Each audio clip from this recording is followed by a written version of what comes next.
Okay, guys, so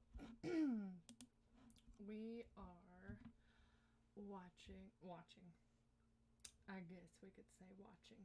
We're gonna play Doki Doki Literature Club. I'm sort of doing a backtrack of things that I have lined up in my Steam that I have not played yet, that I've been wanting to play, but because I didn't have Wi-Fi, because I was a lame-o and having to adult and prioritize, I didn't have Wi-Fi, so I couldn't play these. So I have this one. Oops.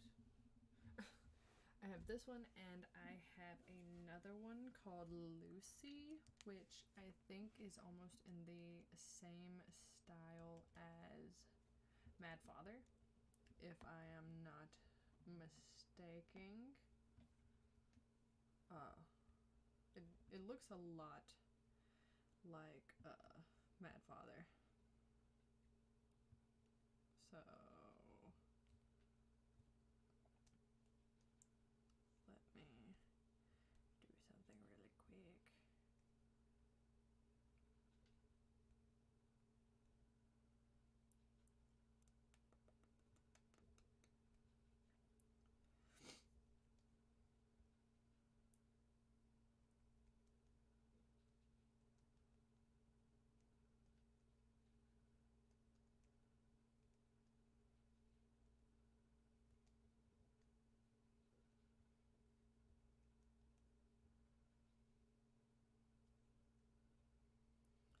Okay, so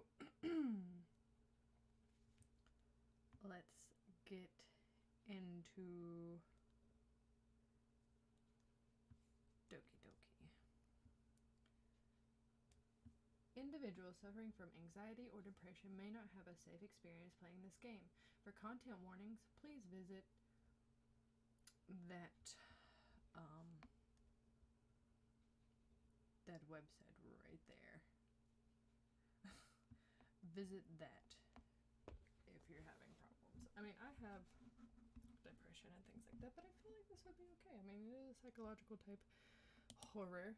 Okay, by playing Doki Doki Literature Club, you agree that you are at least 13 years of age, and you consent your exposure of highly disturbing content.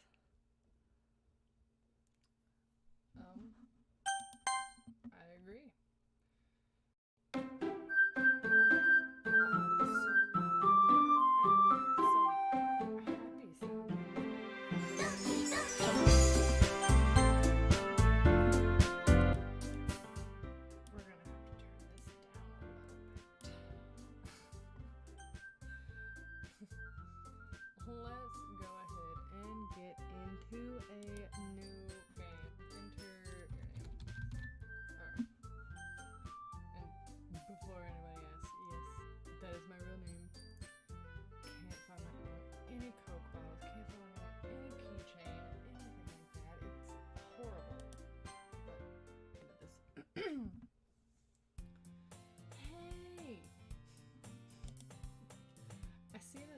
Running towards me from the distance, waving her arms in the air like she's totally oblivious to any attention she might draw to herself. That girl is Sayori, my neighbor and good friend since we were children. You know, the kind of friend you'd never see yourself making today, but it just kind of works out because you've known each other for so long.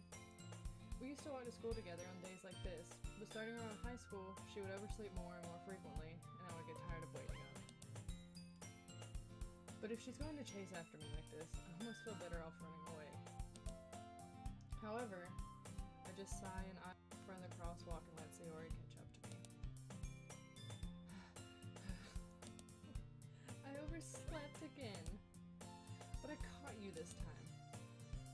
Maybe, but only because I decided to stop and wait for you. You say that like you were thinking about ignoring me.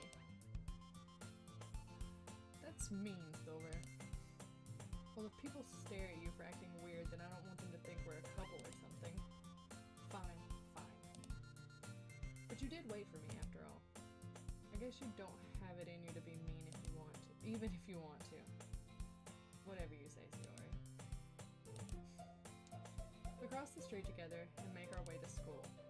As As we draw near, the streets become increasingly speckled with other students making their daily commute.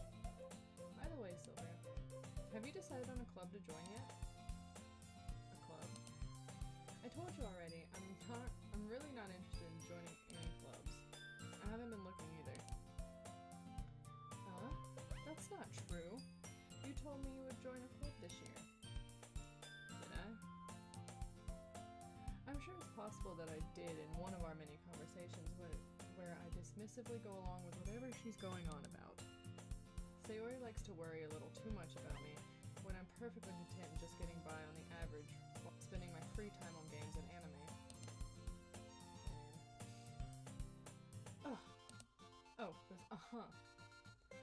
I was talking about how I'm worried that you won't learn to socialize or have any skills before college.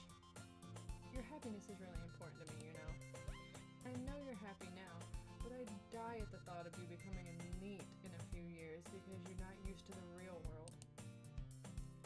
You trust me, right? What is that? Don't make me keep worrying about you. Alright. I'll look at a few clubs if it makes you happy. No promises, though.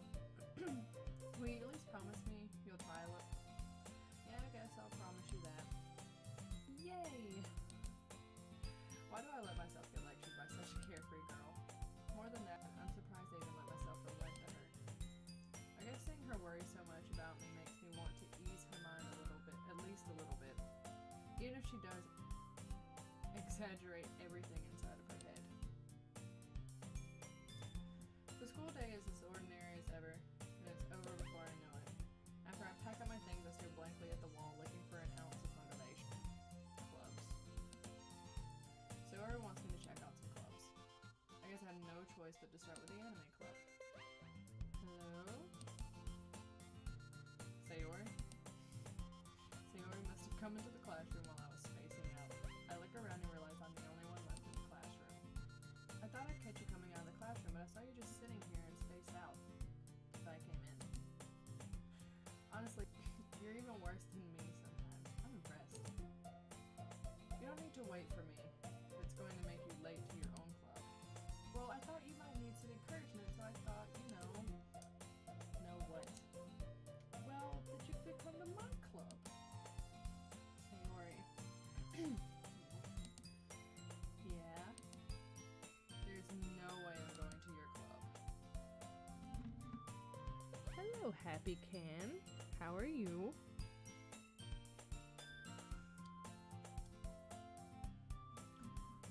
Me.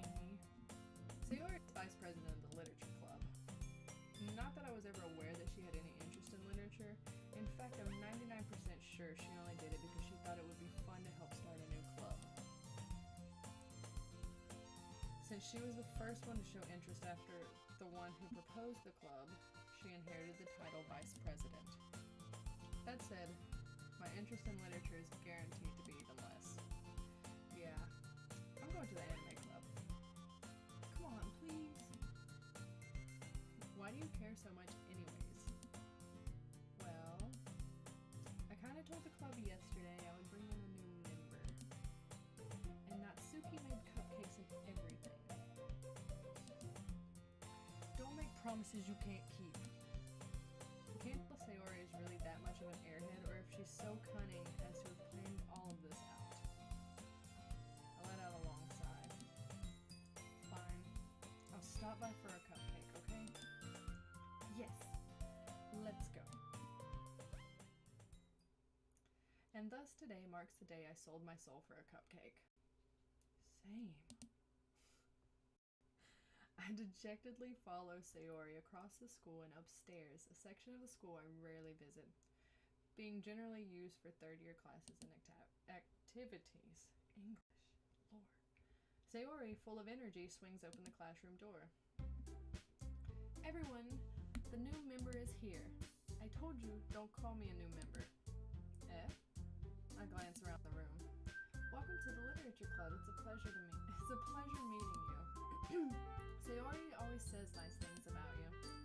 Seriously, you brought a boy? Way to kill the atmosphere.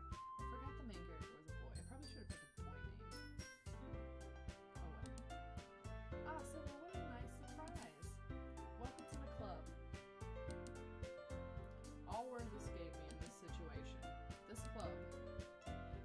full of incredibly cute girls. One who seems extremely underage. What are you looking at? If you want to say something, say it. Sorry.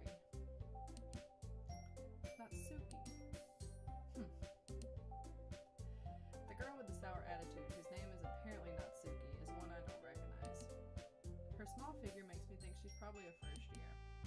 She's also the one who made cupcakes according to Sayori. You can just ignore her when she gets moody. Sayori says that quietly in my ear, then turns back towards the other girls.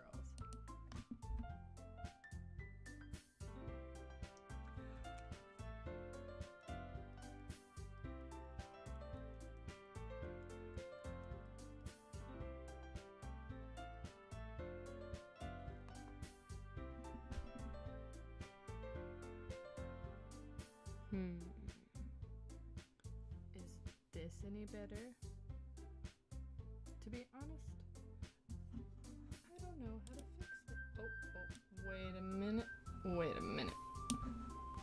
Is this better?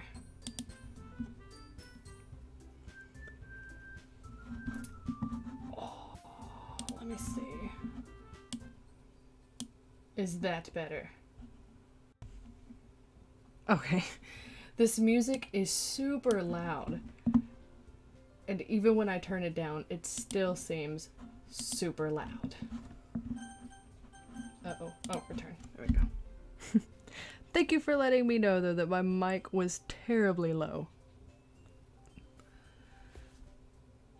Oh, where was it?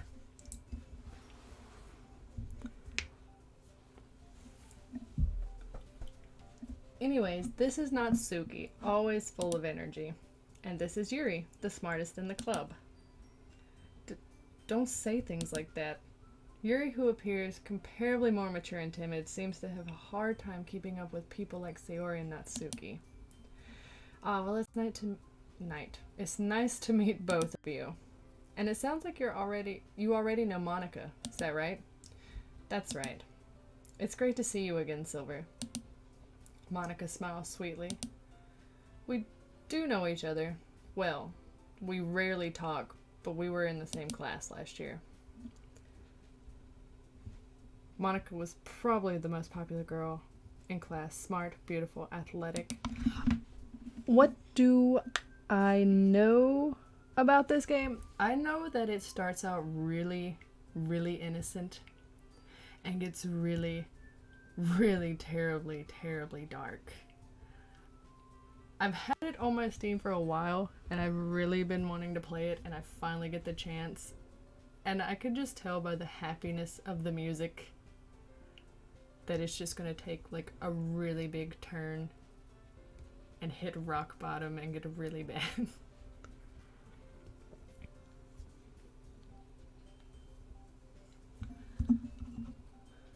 Basically, completely out of my league. So having her smile at me so genuinely feels a little... You too, Monika. Come sit down, Silver. We've made room for you at the table so you can sit next to me or Monika. I'll get the cupcakes. Hey, I made them. I'll get them. I am not sure how much I'm going to play tonight, actually. I mean, I'm not tired. It's 3:35 right now in the morning where I am. So I feel like I'm going to go for quite a bit, hopefully. Because I'm really excited about this game. I'm really excited to get into it. And what I don't get to today, I'm going to pick... What was that? I'm going to pick up tomorrow and play some more. So... Oh, that would be great to have someone hang out with me while I play. That way I can have a conversation to kind of ease my mind a bit if this turns terrible.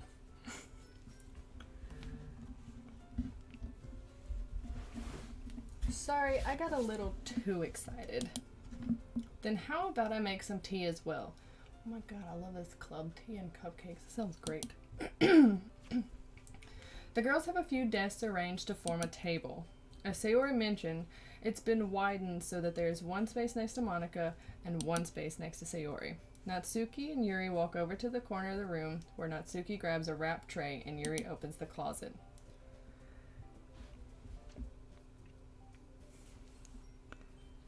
Maybe more will show up. I like to keep my hopes high, but I don't keep it too high.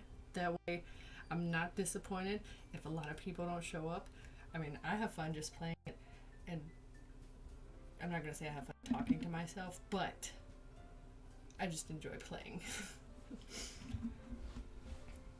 Still feeling awkward, I take a seat next to Sayori. Natsuki proudly marches back to the table, tray in hand. Okay, are you ready? Ta-da! I don't even know what that sounds like. Whoa! Natsuki lifts the foil off the tray to reveal a dozen white fluffy cupcakes decorated to look like little cats.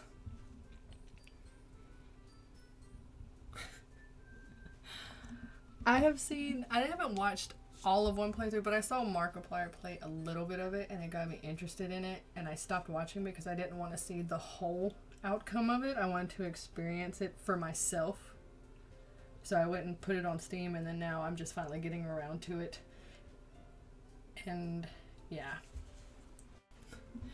The whiskers are drawn with icing, and little pieces of chocolate were used to make ears. So cute! I had no idea you were so good at baking, Natsuki. Well, you know. Just hurry and take one.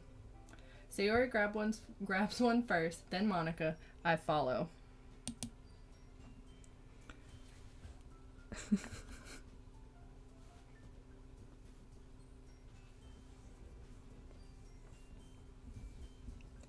Yeah, I really like a lot of his content too, and I feel like some of it he does justice to certain games, and then others he just doesn't get all the way into it. But when I saw him play that, I was like, okay, I'll watch a little bit of the first part, and then I'm just gonna stop so nothing gets spoiled. It's delicious. Sayori talks with her mouth full and has already managed to get icing on her face. I turn the cupcake around with my fingers, looking for the best angle to take a bite. Natsuki is quiet. I can't help but notice her sneaking glances in my direction. Is she waiting for me to take a bite? I finally bite down. The icing is sweet and full of flavor. I wonder if she made it herself. This is really good. Thank you, Natsuki. Why are you thanking me? It's not like I... Haven't I heard this somewhere before? Made them for you or anything. I thought you technically did, Sayori said. Well, maybe. But not for you. No, you, dummy. Alright.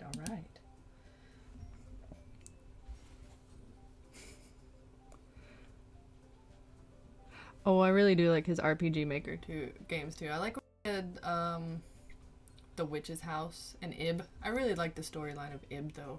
It's really nice in the art museum and everything.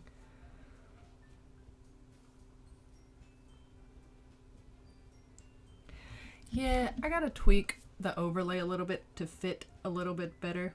I gotta get the angles correctly. I realize the bottom is off a little bit, so I'll probably work on that tomorrow before I start streaming again.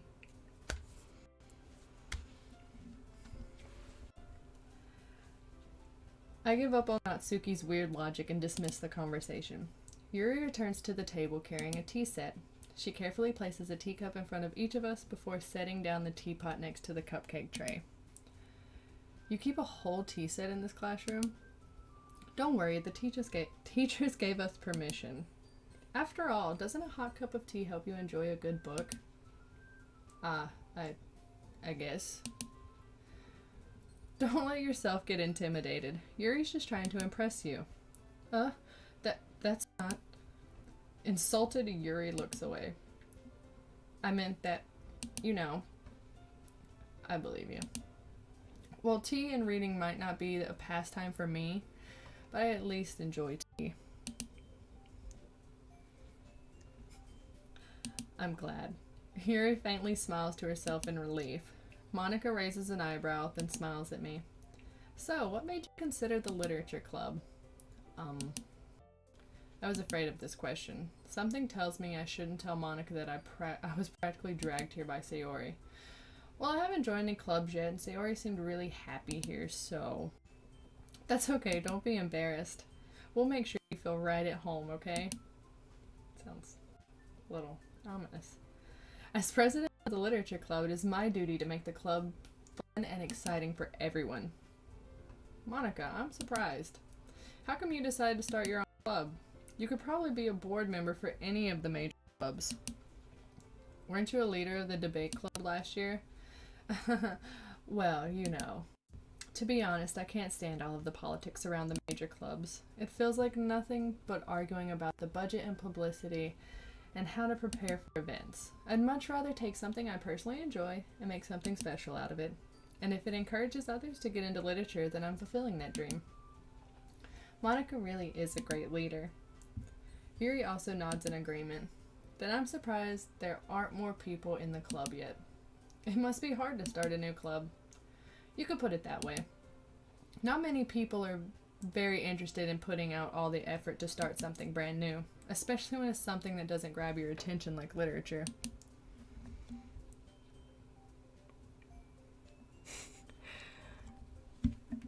Yes, I play Smite quite a lot on the console, but I'm in the process of moving, so I haven't moved my console over here, so that's why I have just the computer games right now. But I really enjoy Smite and Dead by Daylight a lot. And Don't Starve I've just started.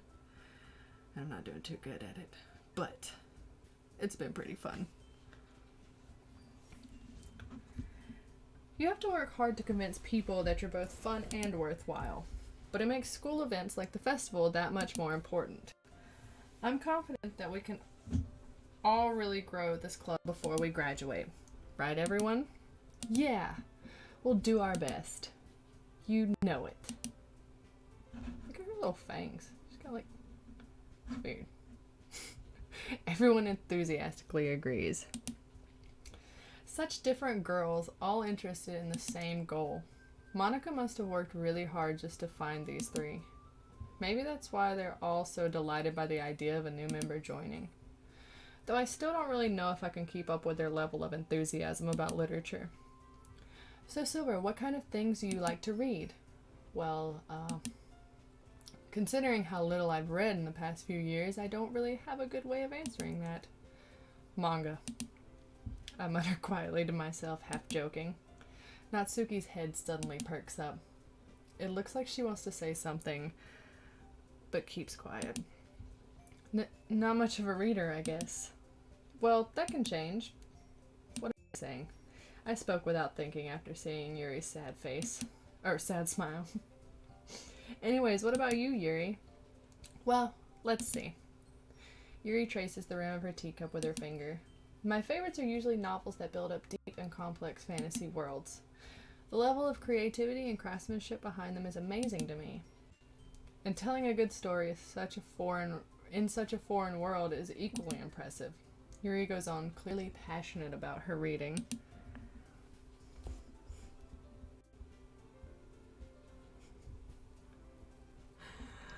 I'm not that great at Smite either. I was good in the lower brackets, but then as I went up in levels, I got to where instead of getting kills, I was more of an assist bot. And almost dying every time. So I can hardly ever get killed. I get a lot of assists, but no kills. So. She seems so reserved and timid since the moment I walked in, but it's obvious by the way her eyes light up that she finds her comfort in the world of books, not people. But you know, I like a lot of things. Stories with deep psychological elements usually immerse me as well. Isn't it amazing how a writer can so deliberately take advantage of your own lack of imagination to completely throw you for a loop? Anyway, I've been reading a lot of horror lately. I read a horror book once. I desperately grasp something I can relate to at the minimal level. At this rate, Yuri might as well be having a conversation with a rock. Really? I wouldn't have expected that, Yuri. For someone as gentle as you, I guess you could say that. But if a story makes me think or takes me to another world, then I really can't put it down. Surreal horror is often very successful at changing the way you look at the world, if only for a brief moment. Ugh, I hate horror. Oh? Why's that? Well, Natsuki's eyes dart over to me for a split second. Never mind. That's right, you usually like to write about cute things, don't you, Natsuki? What? What gives you that idea? You left a piece of scrap paper behind last club meeting. It looked like you were working on a poem called Don't Say It Out Loud. And give that back. Fine. Your cupcakes, your poems, everything you do is just as cute as you are. Sayori sidles up behind Natsuki and puts her hands on her shoulders. I'm not cute. Natsuki, you write your own poems? Well, I guess sometimes. Why do you care? Oh. I think that's impressive. Why don't you share them sometimes? No. Natsuki averts her eyes. You wouldn't like them. Ah? Not a very confident writer yet? I understand how Natsuki feels. Sharing that level of writing takes more than just confidence. The truest form of writing is writing to oneself. You must be willing to open up to your readers, exposing your vulnerabilities and showing even the deepest reaches of your heart. Do you have writing experience too, Yuri?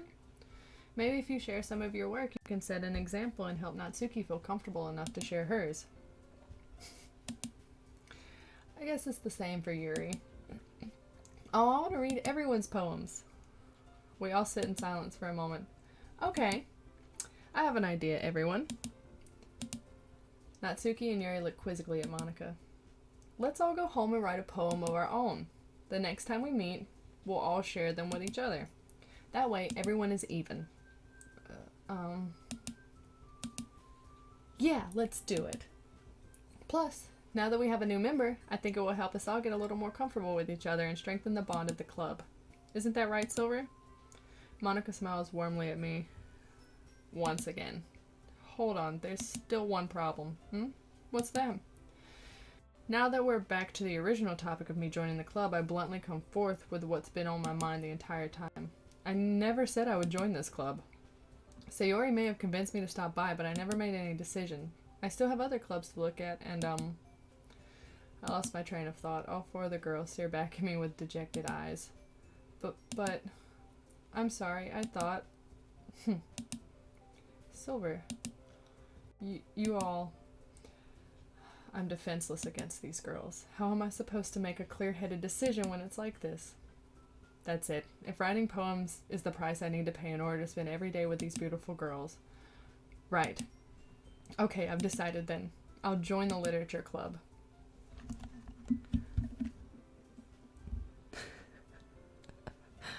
Thank you. I've gotten used to reading out loud because it wasn't really a literature club, it was a creative writing and poetry club, so I got used to reading out loud, so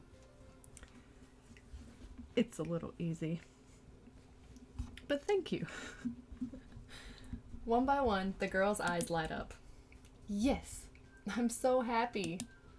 Sayori wraps her arms around me, jumping up and down. Hey! You really did scare me for a moment. If you really just came for the cupcakes, I would be super pissed. Then that makes it official. Welcome to the literature club. Ah, thanks. I guess.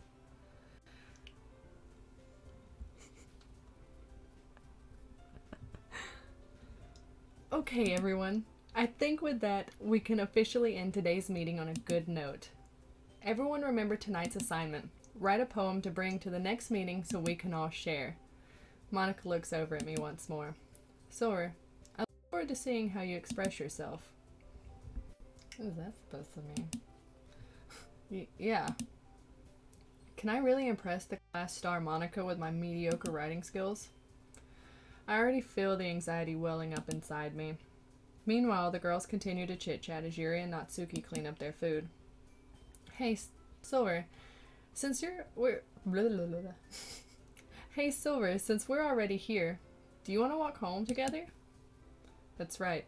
Sayori and I never walk home together anymore because she's always stayed after school for clubs.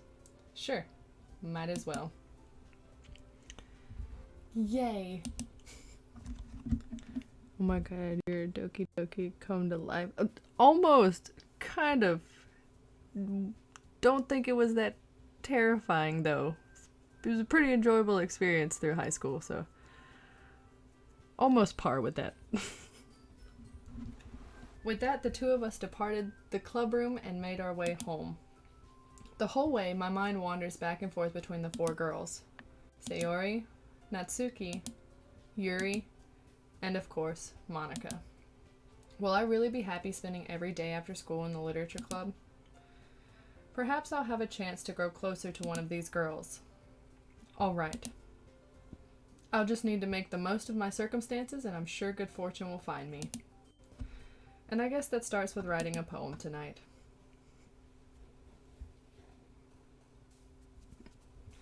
Oh no. Okay. It's time to write a poem. Pick words you think your favorite club member will like. Something good might happen with whoever likes your poem the most. Okay. Well, Natsuki, I don't know about her. I really like Yuri because she has purple hair and she's pretty. Sayori, she's a close second. So,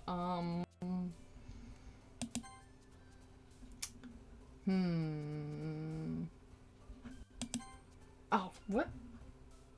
Okay, so I feel like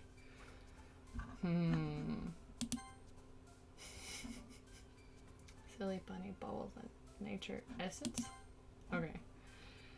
Spinning, covet, vertigo, doki doki, music, treasure, swimsuit, covet. Okay.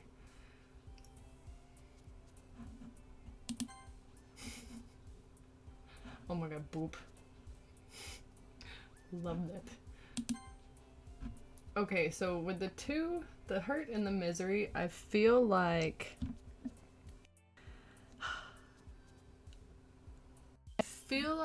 Yuri has like some deep down problems that nobody knows about, and she puts on like this front.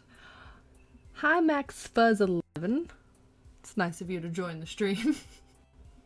But yeah, I feel like Yuri has some kind of deep-seated troubles by the two. Okay, and empty. Yeah, she definitely has.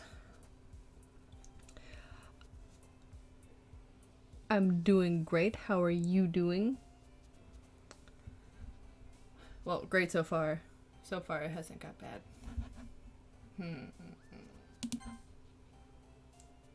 Yeah, you're Sayori, not Yuri. Sayori has some problems. Say secretive? Okay. That was like all of them.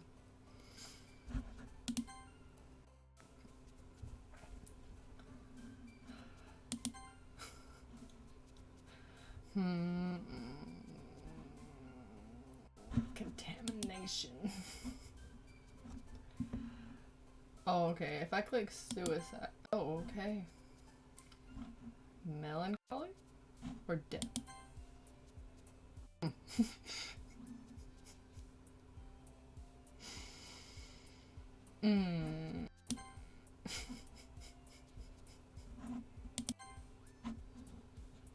This went.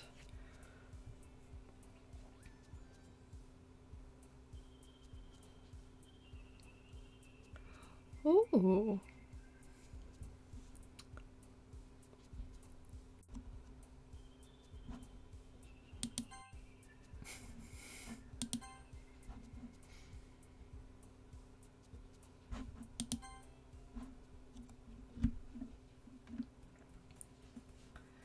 Hi again, Silver.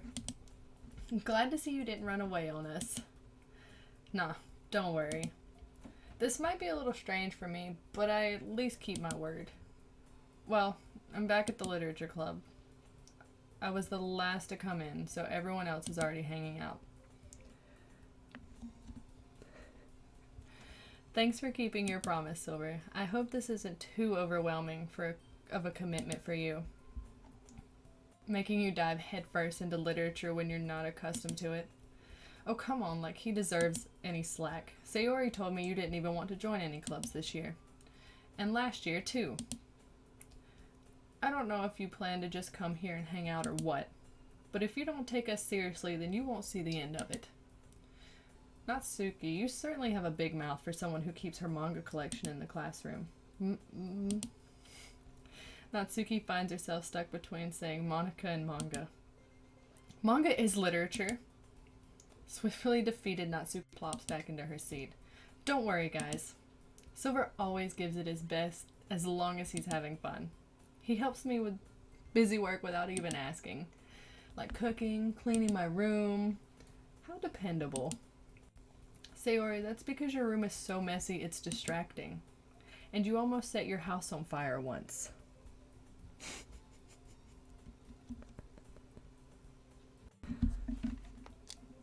Oh.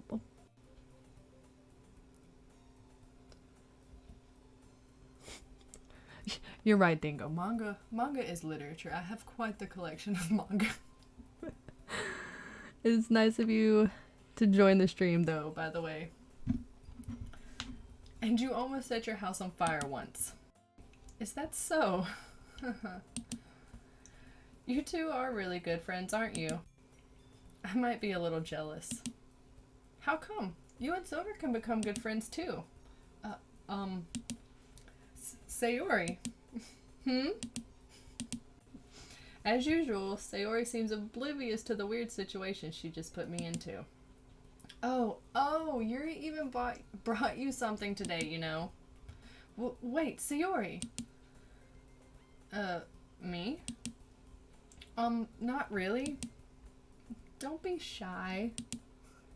It's really nothing. What is it? Never mind. Sayori made it sound like a big deal when it's really not. What do I do? I'm sorry, Yuri. I wasn't thinking. I guess that means it's up to me to rescue this situation. Hey, don't worry about it. First of all, I wasn't expecting anything in the first place. So any nice gesture from you is a pleasant surprise. It'll make me happy no matter what. Is that so? Yeah. I won't make a big deal if you don't want it to be. Alright. Well, here. Yuri reaches into her bag and pulls out a book. I didn't want you to feel left out. So I picked out a book that I thought you might enjoy. It's a short read, so it should keep your attention even if you don't usually read. And we could, discuss it if you wanted. This is... How is this girl accidentally being so cute? She even picked out a book she thinks I'll like despite me not reading much. Yuri, thank you. I'll definitely read this. I enthusiastically take the book.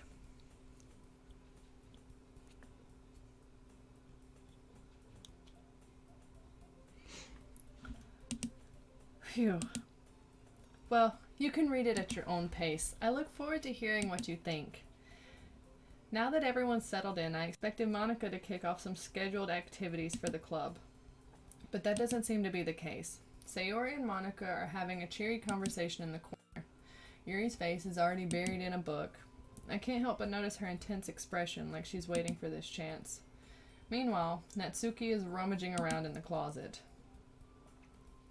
I'm really curious to talk to Yuri a little bit more, but at the same time I would feel bad for distracting her from reading. Catch a glimpse of the cover of her book. It looks like the same book she lent to me. More than that, she seems to be on the first few pages. Crap. I think she noticed me looking at her. She sneaks another glance at me and our eyes meet for a split second. But that only makes her hide her face deeper in her book. Sorry. I was just spacing out. I muttered this, sensing I made her uncomfortable. Oh. It's fine. If I was focused, then I probably wouldn't have noticed in the first place. But I'm just rereading a bit of this, so... That's the book that you gave me, right? Mm-hmm. I wanted to reread some of it. Not for any particular reason. Just curious, how come you two have two copies of the same book? Ah. Well, when I stopped at the bookstore yesterday... that's not what I meant. I mean, I just happened to buy two of them. Ah, I see. There's something fairly obvious here that Yuri isn't telling me, but I decided to let it go. I'll definitely start reading it soon. I'm glad to hear. Once it starts to pick up, you might have a hard time putting it down. It's a very engaging and relatable story. Is that so? What's it about anyways? Well... Yuri closes the book and scans her eyes over the back. The book is titled Portrait of Markov. There is an ominous-looking eye symbol on the front cover. Alright. I just wanted to make sure I don't accidentally give anything away. Basically, it's about this girl in high school who moves in with her long-lost younger sister. But as soon as she does so, her life gets really strange. She gets targeted by these people who escape from a human experiment prison. And while her life is in danger, she needs to desperately choose who to trust. No matter what she does, she ends up destroying most of her relationships and her life starts falling apart. It's kind of dark, isn't it? Yuri made it sound like it was going to be a nice story. So that dark turn came out of nowhere. Foreshadowing. Yuri gently giggles all of a sudden. Are you not a fan of that sort of thing, Silver? No, it's not that. I mean, I can definitely enjoy these kinds of stories, so don't worry. I hope so. Yeah, I totally forgot that Yuri is into those things. She's so shy and reclusive on the outside, but her mind seems to be completely indifferent. It's just that those kind of stories, they challenge you to look at life from a strange new perspective. When horrible things happen, not just because someone wants to be evil, but because they have their own goals and their own philosophy that they believe in. And suddenly, when you thought you related to the protagonist, they're made out to be the naive one for letting their one-sided morals interfere with the villain's plans. I'm rambling, aren't I? Not again. I'm sorry. Hey, don't apologize. I haven't lost interest or anything. Well, I guess it's alright then.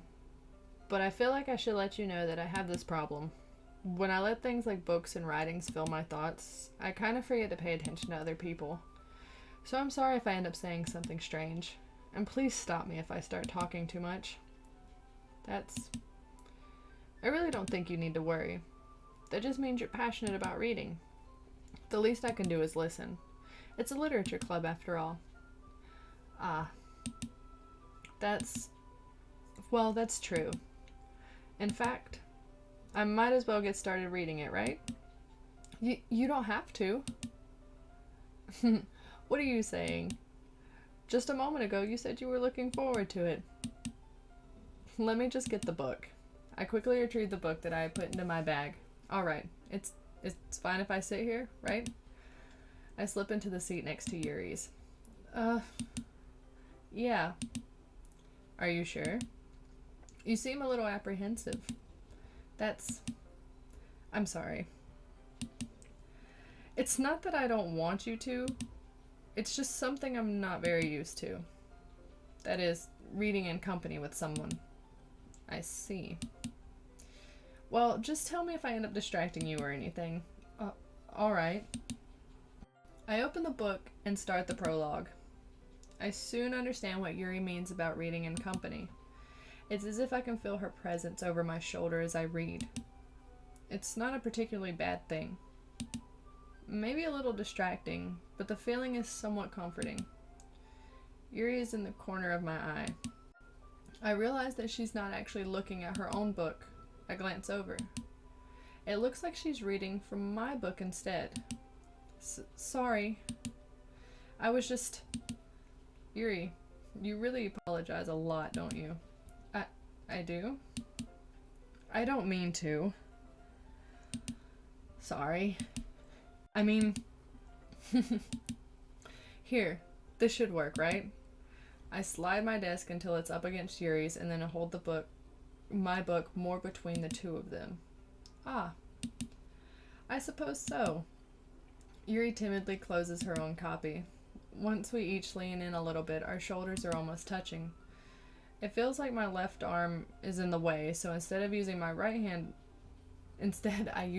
hand to hold the book open. I guess that makes it kind of difficult to turn the page. Here. Yuri takes her left arm and holds the left side of the book between her thumbs and forefinger. Ah. I do the same with my right arm on the right side of the book. That way, I turn a page and Yuri slides it under her thumb after it flips to her side. But in holding it like this, we're huddled even closer together than before.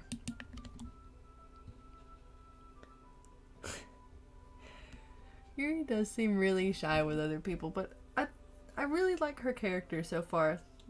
I guess it's because I'm more of like the horror reclusive book nerd in a way. Except my hair is just bright fire truck red instead of deep purple, but about the same.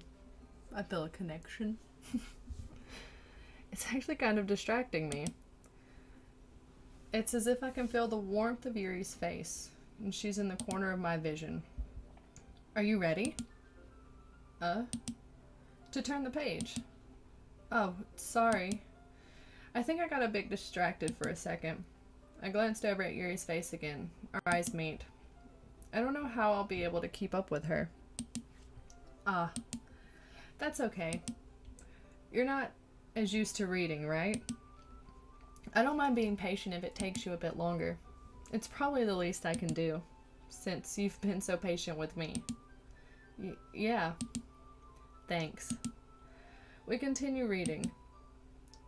Yuri no longer asks me if I'm ready to turn the page. Instead, I just assume that she's finished the page before me, so I turn it by my own volition. Anyways, we continue the first chapter in silence. Even so, turning each page almost feels like an intimate exchange. My thumb gently letting go of the page, letting it flutter over to her side as she catches it under her own thumb. Hey, Yuri. This might be silly, though, but the main character kind of reminds me of you a little bit. Oh, you draw? I like drawing and stuff like that, and I like seeing other people's art, especially if it's like fan-based or things like that, and like even original art. Like, I would really, really enjoy seeing some of your artwork, if you don't mind. The main character kind of reminds me of you a little bit. You think so? How does she? Well, I guess she's more blunt in a lot of ways, but she also second guesses all of the things that she says and does. Like she's afraid she'll do something wrong. It's not like I can see into your head or anything, but they're kind of reminiscent in some of your mannerisms. I see.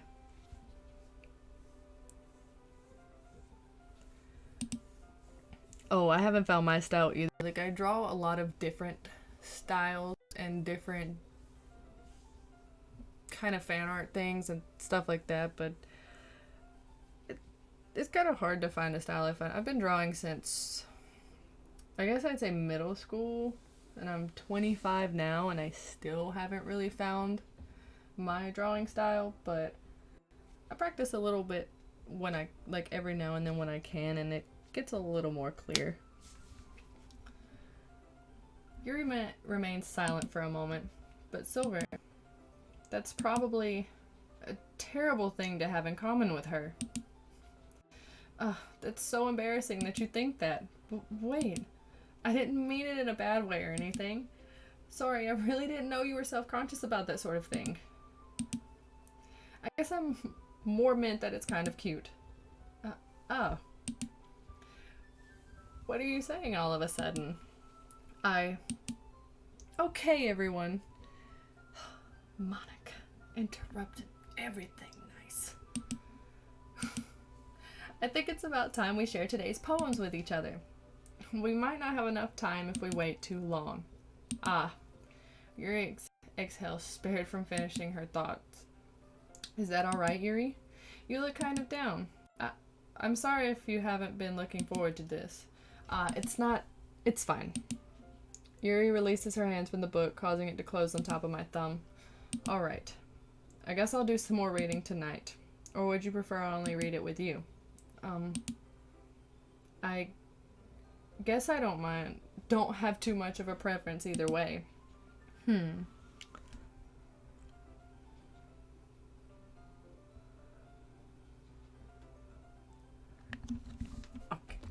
I'm gonna look at this real quick.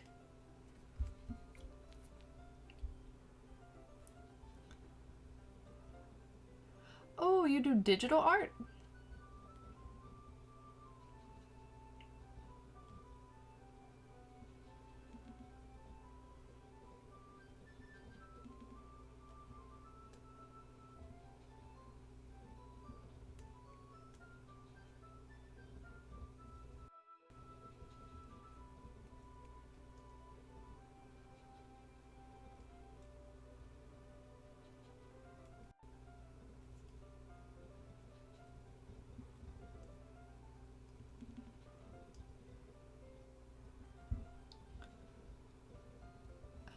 I have one of the Wacom. It's not the bamboo tablet, but it's like the smaller one. Like I have one of those where I was practicing my digital art, and digital is just super, super hard for me. Like I'm more of a traditional person, but I could definitely appreciate someone who does digital, like even in the least bit, because it is so hard. But I really do like your drawings. They're really good. I wish I could draw digitally. In that case, I'll read a little more tonight. It'll be more fun to read with you after it picks up a bit, you know? That's good reasoning. Oh yeah, mine's a separate tablet, so I have to, while I'm drawing, I look at the screen instead of on the tablet, which is a little more hard. It'd probably be a little bit better if I could look on the tablet, but I might invest in that eventually in the future. Oh, I will be right back, guys. I'm gonna go grab something to drink because all this reading is making my throat dry, and I really don't want to cough all into the mic. I will be right back.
Okay, I'm back, guys.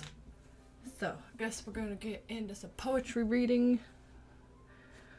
Is it Leonardo? I might have to look into that when I get a new tablet. Because the tablet I have now it's how should I say it? It's very well loved.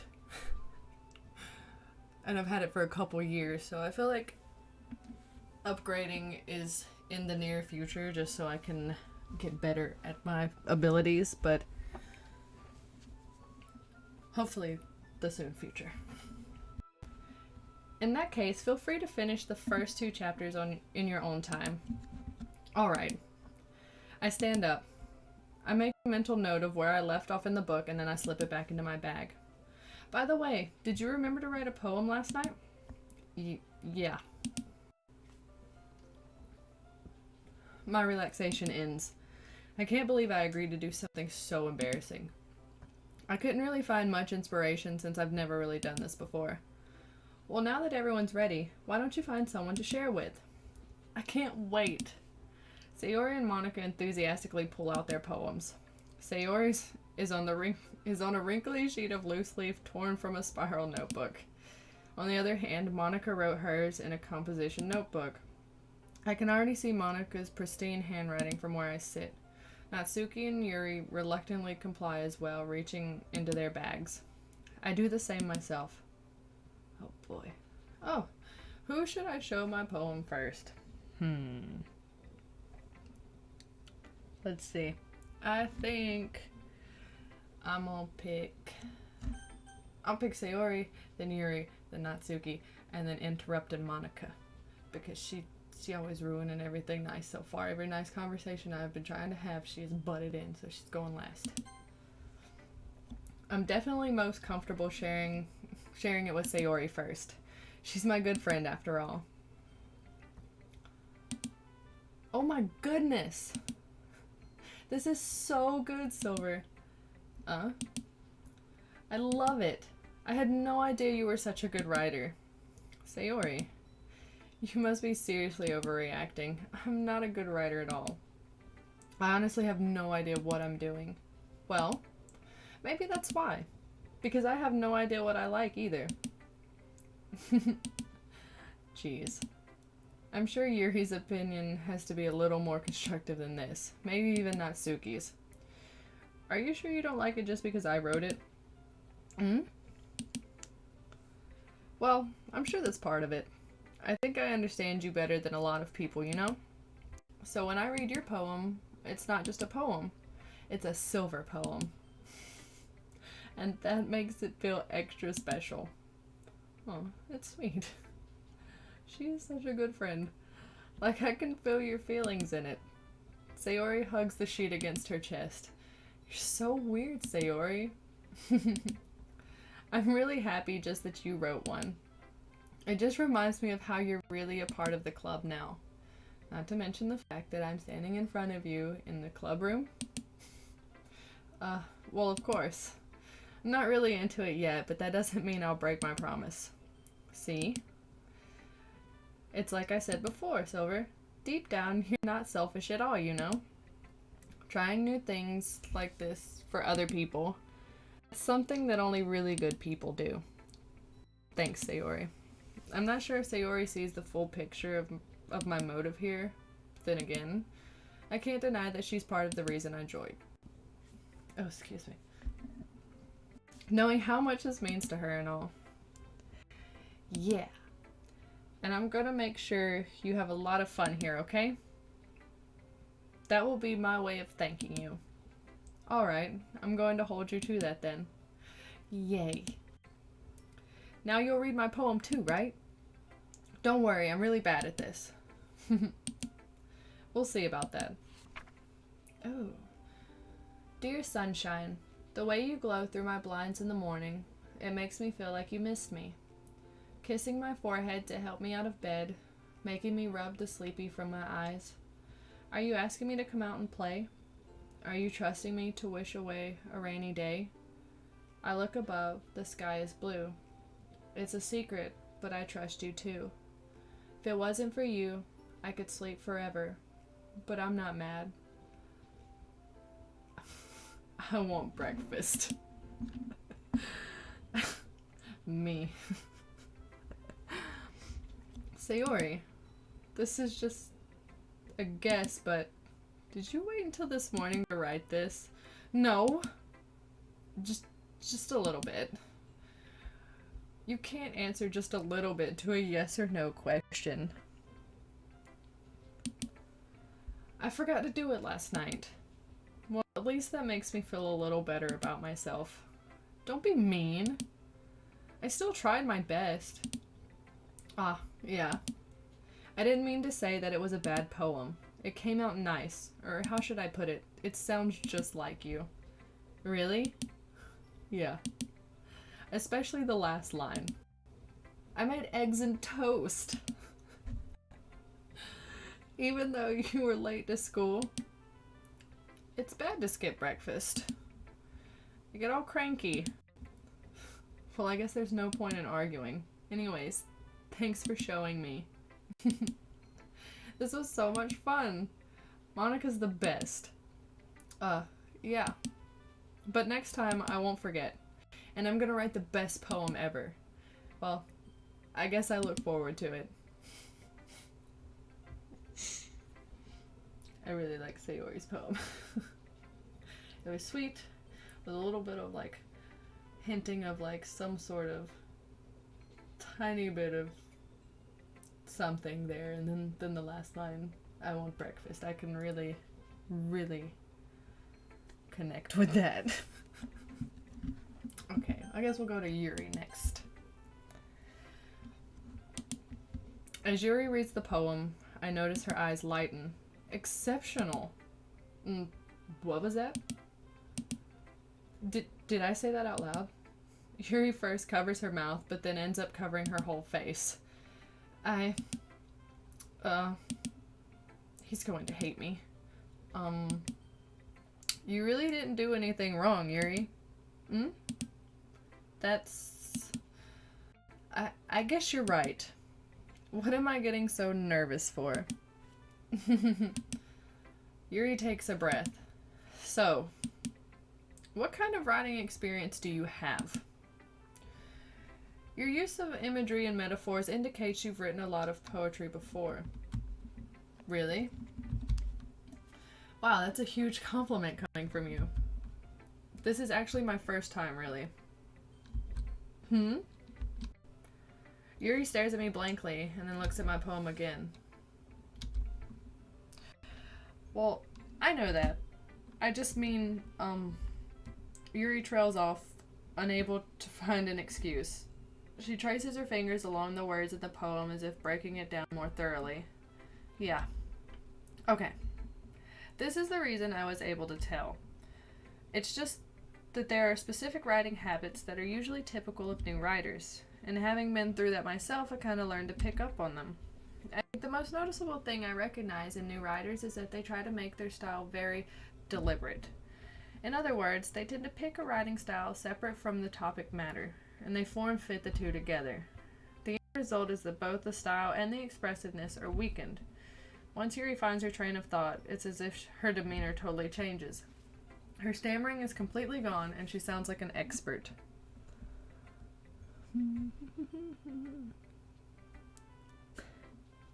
Are you on Instagram or Twitter? I am on Instagram. Actually, I had a Twitter. Don't know what happened to it. I guess I just never went back to it. But yeah, I have an Instagram. Actually, I have two. I have one for my art page and then one for my regular Instagram.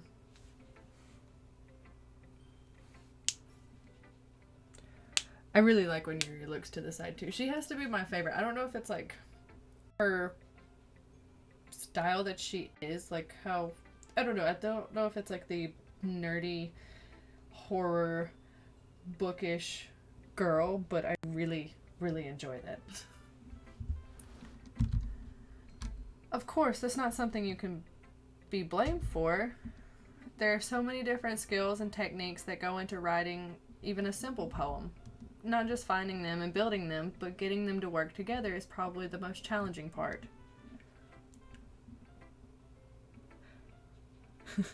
Yeah, you can follow me. Well, I guess they're both linked, I think. Well, not on here, but let me see.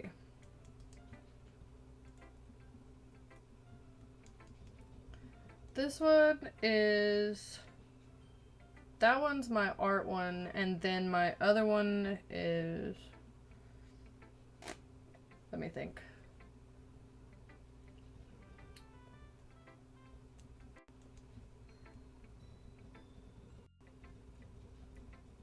Let me look real quick, see what my other one is, actually. Oh. Well, that's not original, but...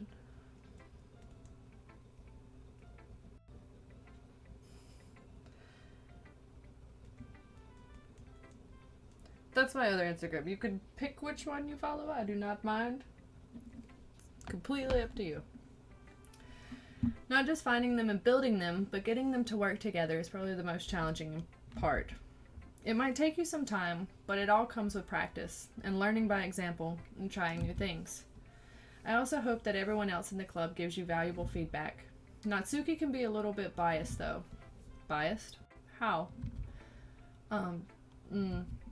Well, never mind. I shouldn't be talking about people like that. Sorry. It's fine. I'm not sure if Yuri is apologizing to herself, to me, or to Natsuki. Do you mind if I read your poem now? It's okay. I usually don't notice when people follow me either, so... Common thing. Please do. I'd love to share my thought process behind it. Oh. Yuri smiles dreamingly as if it's a rare opportunity for her, which itself is kind of funny.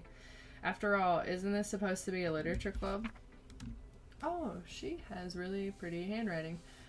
Ghost under the light. The tendrils of my hair illuminate beneath the amber glow, bathing. It must be this one. The last remaining streetlight to have withstood the test of time, the last yet to be replaced by the sickening blue-green hue of the future. I bathe calm, breathing air of the present but living in the past. The light flickers. I flicker back. Ooh, like that one. It's nice.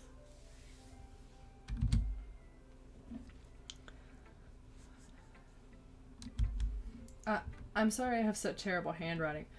Girl, that is like the best handwriting that I've seen. Like, pristine, almost to calligraphy point. Like, what? I wasn't thinking that at all. But it took you a long time to read. Ah. Well, I just don't read script very often. I actually think your handwriting is pretty. That's a relief. Also, I like the poem. Even though it's short, it was really descriptive. It wasn't too short? I usually write longer poems. Not at all. I'm really glad you liked it. I'll be honest. Since our first time sharing, I wanted to write something a little more mild. Something easy to digest, I suppose. Are you into ghosts, Yuri? Actually, the story isn't about ghosts at all, Silver. Really? I must have totally missed the point. Well, I suppose you did only glance over it after all, but remember that poets often express their own thoughts and feelings and experiences in their work. They usually do more than tell a simple story or paint a picture. In this case, perhaps the subject of the poem is only being symbolically compared to a ghost, lingering in her last remaining place of comfort, unable to let go of the past, and soon to be left with nothing. It's a lot more solemn putting it that way. I hadn't even thought of that. That's impressive. It's nothing really. Yours was impressive too, so nah. If anything, I could probably learn a thing or two from you. You think so? Yeah, of course. You know, I was really nervous about doing all this, but in the end, I enjoyed it. I'm going to keep doing my best for you, Silver. Me too. Okay, let's go to Natsuki. Silver, if you're not going to take this club seriously, then go home. What? Harsh. What do you expect me to believe, that you actually put effort into this? Do you think I'm stupid? I'm not a writer. Maybe it's not even Not very good, but yeah, I did put in effort. We all start somewhere, right? If you're still proud of the first poem you ever wrote, then I'd like to read it. Painful to think about? Fine. Well, sorry. You'll get better anyway. I'd tell you what to improve, but you're better off just trying again. Fair enough. Well, to each their own, I guess. Anyways, I guess I gotta share mine now. Knowing you, you'll probably think it's stupid. Eagles can fly, monkeys can climb, crickets can leap, horses can race, owls can seek, cheetahs can run, eagles can fly, people can try, but that's about it. I like the little music behind it. It's nice. She's really harsh. Even in her poetry, she's like a really harsh person. Like, I don't think she means to be... Okay, sometimes I think she means to be harsh, but like, sometimes I don't think she means to be harsh, but it comes out very harsh. Yeah. I told you weren't gonna like it. I like it. What? Just be honest. I am. Why are you so convinced that I wouldn't like it? Well, because everyone in high school thinks that writing has to be all sophisticated and stuff. So people don't even take my writing seriously. But isn't the point of poems for people to express themselves? Your writing style wouldn't make your message any less valid. Yes, exactly. I like when it's easy to read, but it hits you hard. Like in this poem. Seeing everyone around you do great things can be really disheartening. So I decided to write about it. Yeah, I understand. But the other nice thing about simple writing is that it puts more weight on the wordplay. Like I set up for a rhyme at the end, but then made it fall flat on purpose. It helps bring out the feeling in the last line. So you did. I guess more went into it than I realized. That's what I mean. That's what it means to be pro. I'm glad you learned something. Didn't expect that from the youngest one here, did you? Yeah. Guess not. I decided to humor her with that last comment. I don't really care how old everyone is, but if Natsuki is feeling proud, then I won't take it away from her. Okay, now we got Monica. Last but not least. Oh. Hi, Silver. Having a good time so far? Yeah. Good, glad to hear it. By the way, since you're new and everything, if you ever have any suggestions for the club, like new activities or things we can do better, I'm always listening. Don't be afraid to bring things up, okay? Alright, I'll keep that in mind. Of course I'll be afraid to bring things up. I'm much better off just going with the flow until I'm more settled in. Anyways, want to share your poem with me? It's kind of embarrassing, but I guess I have to. Don't worry, Silver. We're all a little embarrassed today, you know? But it's that sort of barrier that we'll all learn to get past soon. Yeah, that's true. I hand Monica my poem. Great job, Silver. I was going ooh in my head while reading it. It's really metaphorical. I'm not sure why, but I didn't expect you to go for something so deep. I guess I underestimated you. It's easiest for me to keep everyone's expectations low. That way, it always counts when I put in some effort. It's not very fair. Well, I guess it worked anyways. You know that Yuri likes this kind of writing, right? Writing is full of imagery and symbolism. Unlike Sayori, who likes using simple and direct words to describe happiness and sadness, Yuri likes when the readers are left to derive their own meaning out of it.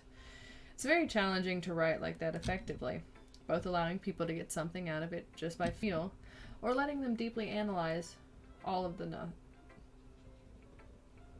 nuances. I will have y'all know I'm not very good at 10-point words. Like big words, sometimes I gotta practice them. It can take years of practice, which I'm assuming Yuri has at this point. I never really asked, though. I'm sure I'm nowhere near her level yet. Don't worry so much about that.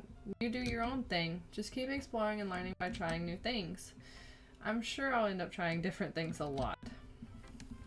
It could take a while before I feel comfortable doing this. That's okay. I'd love to see you try new things. That's the best way to find the kind of style that suits you. Everyone else might be a little bit biased towards their own kind of styles, but I'll always help you find what suits you the most. So don't force yourself to write the way that everyone else wants you to write. It's not like you have to worry about impressing them or anything. Right. Not trying to impress anybody. Anyways, do you want to read my poem now? Don't worry, I'm not very good. You sound pretty confident for someone who claims to not be very good. Well, that's because I have to sound confident. That doesn't mean I always have to feel that way, you know? I see. Well, let's read it then. Hole in wall. It couldn't... Oh, there's a long one. It couldn't have been me. See, the direction the spackle protrudes, a noisy neighbor, an angry boyfriend, I'll never know. I wasn't home. I peer inside for a clue. No, I can't see. I reel, blind, like a film left out in the sun. But it's too late. My retinas, already scorched with a permanent copy of the meaningless image. It's just a little hole. It wasn't too bright. It was too deep, stretching forever into everything, a hole of infinite choices. I realize now that I wasn't looking in. I was looking out, and he, on the other side, was looking in. That one. I really like this piano in the background though. Like for such a dark poem in a way, like this background music is very nice. I really like pianos. But her poem to me sounds kind of sketchy. Like, I don't know if it means like, I don't want to make assumptions, but I feel some type of way about this poem. Oh, I gotta click. Okay. So, what do you think? It's very freeform, if that's what you call it. Sorry, I'm not really the right person to ask for feedback. It's okay. Yeah, that kind of style has gotten pretty popular nowadays. That is, a lot of poems have been putting emphasis on the timing between words and lines. When performed out loud, it can be really powerful. What was the inspiration behind this one? Well, I'm not sure if I know how to put it. I guess you could say that I had some kind of epiphany recently. It's been influencing my poems a bit. An epiphany? Yeah, something like that. I'm kind of nervous to talk about deep stuff like that because it's kind of coming on strongly. Maybe after everyone is better friends with each other. Anyways, here's Monica's writing tip of the day. Sometimes when you're writing a poem or a story, your brain gets too fixated on a specific point. If you try so hard to make it perfect, then you'll never make any progress. Just force yourself to get something down on paper and tidy it up later. Another way to think about it is this. If you keep your pen in the same spot for too long, you'll just get a big dark puddle of ink. So just move your hand and go with the flow. That's my advice for today. Thanks for listening. She sounds like an advertisement. Hello, K-pop. I'm gonna call you K-pop because I don't know if it's a specific way to pronounce your name and I really do not want to butcher it, but welcome to the stream. What route am I doing? To be honest, I am not sure. This is my first actual playthrough of this. I really don't know. I'm having conflicting choices and mindsets about this already. Phew. I guess that's everyone. I glance around the room. That was a little more stressful than I anticipated. It's as if everyone is judging me for my mediocre writing abilities. Even if they're just being nice, there's no way my poem can stand up to theirs. This is a literature club, after all. Oh, I know. I really like Yuri. I really like Yuri. I have a... Like, Yuri has to be my favorite, and then Sayori, like... I feel for Sayori, because she's just the little... Not really airheaded, ditzy... She's a little ditzy, like, best childhood friend, and she's just adorable. Like, what's not to like about her?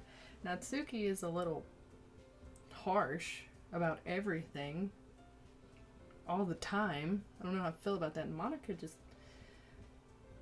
Something doesn't sit right with me about Monica. I know. Okay, I was typing fast. I have a lot of spelling mistakes. Sue me.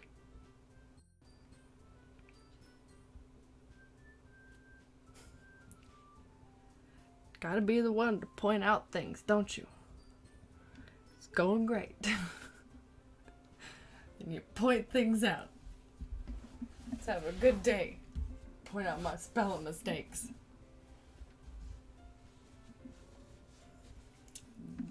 It'll be fixed next time.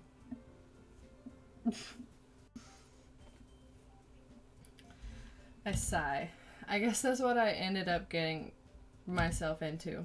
Across the room, Sayori and Monica are happily chatting. My eyes land on Yuri and Natsuki. They're gingerly exchanging sheets of paper, sharing their respective poems. As they read in tandem, I watch each of their expressions change.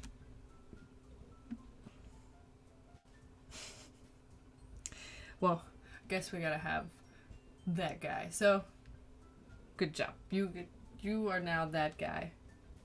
I mean, it's not always a bad thing, though.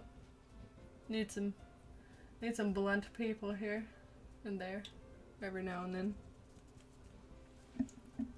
So, I mean, I'm not upset about it. I know I have spelling problems. Natsuki's eyebrows furrow in frustration. Meanwhile, Yuri smiles sadly. What's with this language? Did you say something? Oh, it's nothing.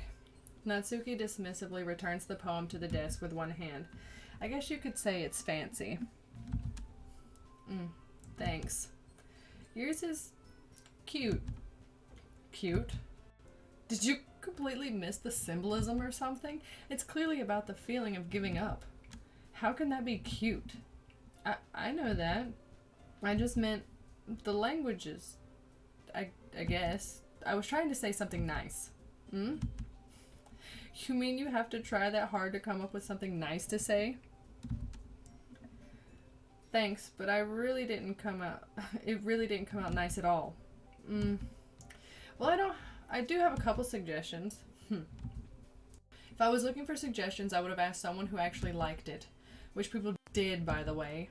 Sayori liked it, and Silver did too. So based on that, I'll gladly give you some suggestions of my own. First of all, excuse me. I appreciate the offer, but I've spent a long time establishing my writing style. I don't expect it to change anytime soon, unless, of course, I come across something particularly inspiring, which I haven't yet. And Silver liked my poem, too, you know. He even told me he was impressed by it. Why they gotta pull me in the middle of this quarrel? Natsuki suddenly stands up. Oh, I didn't realize you were so invested in trying to impress our new member, Yuri. That's not what I... You're just... Yuri stands up as well. Maybe you're just jealous that Silver appreciates my advice more than he appreciated yours. And how do you know he didn't appreciate my advice more?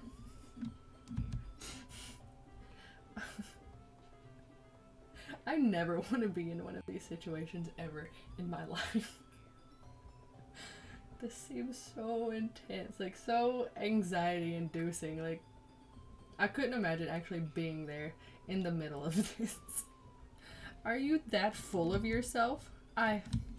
No. If I was full of myself, I would deliberately go out of my way to make everything I do overly cutesy. Is everyone okay? Well, you know what? I wasn't the one whose boobs magically grew a size bigger as soon as Silver started showing up.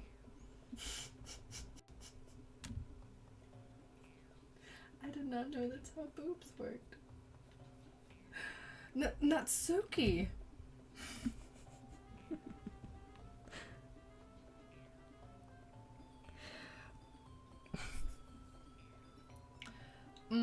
Natsuki, that's a little... This doesn't involve you. I don't like fighting guys. Suddenly both girls turned towards me, as if they just noticed I was standing there. Silver, she's just trying to make me look bad. That's not true. She started it. If she could get over herself and learn to appreciate that simple writing is more effective, then this wouldn't have happened in the first place. What's the point of making your poem all convoluted for no reason? The meaning should jump out at the reader, not force them to have to figure it out. Help me explain that to her, Silver. Wait. There's a reason we have so many deep and expressive words in our language. It's the only way to convey complex feelings and meanings the most effectively. Avoiding them is not only unnecessarily limiting yourself, it's also a waste. You understand that, right, Silver? Well, how did I get dragged into this in the first place? It's not like I know anything about writing, but whomever I agree with, they probably think more highly of me.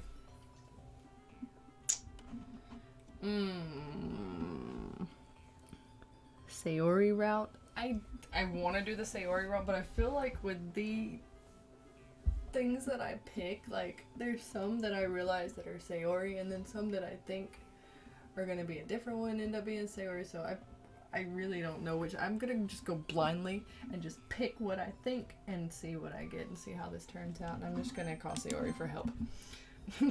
Natsuki. Natsuki glares at me, trying up any words I have in my mouth, so instead I turn to Yuri. Yuri? But Yuri's expression is so defenseless that I can't bring myself to say anything to her. Sayori. Yeah. Everyone's fighting is making Sayori uncomfortable. How can the two of you keep fighting when you know you're making your friend feel like this? Silver. Well, that's her problem. This isn't about her. I agree. It's unfair for others to interject their own feelings into our conflict. Yeah, unless Sayori wants to tell Yuri what a suck-up jerk she's being. She would never. It's your immaturity that made her upset in the first place. Excuse me? Are you listening to yourself? This is exactly why nobody likes... Stop! Natsuki, Yuri, you guys are my friends. I just want everyone to get along and be happy.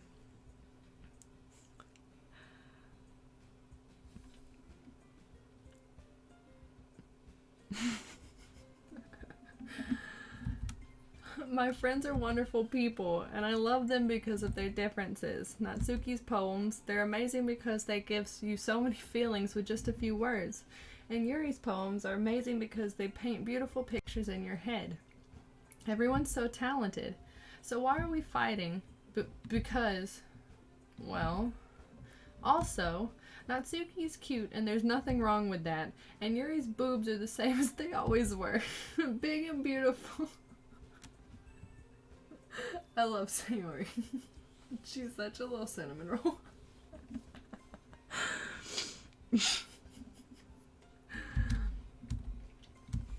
Sayori. Sayori stands triumphantly. Monica stands behind her with a bewildered expression. I'll make some tea. Yuri rushes off. Natsuki sits down with a blank expression on her face, staring at nothing. So this is why Sayori is vice president, I whisper to Monica. She nods in return. To be honest, I might come off as a good leader, but I can organize things. But I'm not very good with people. I couldn't even bring myself to interject. As president, that's kind of embarrassing of me. Nah, it's not like I can blame you. I wasn't able to say anything either. Well, I guess that just means Sayori is amazing in her own way, isn't she? You can say that. She might be an airhead, but sometimes it's weirdly suspicious that she knows exactly what she's doing. I see. Take good care of her, okay? I would hate to see her get herself hurt. That makes two of us. You can count on me. Monica smiles sweetly at me, causing my stomach to knot. Such a genuine person really does make a good president, regardless of what she says. If only I could get the chance to talk to her a little more.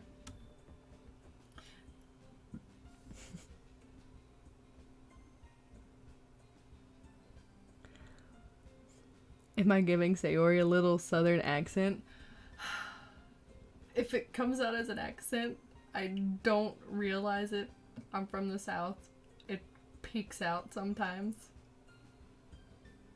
So,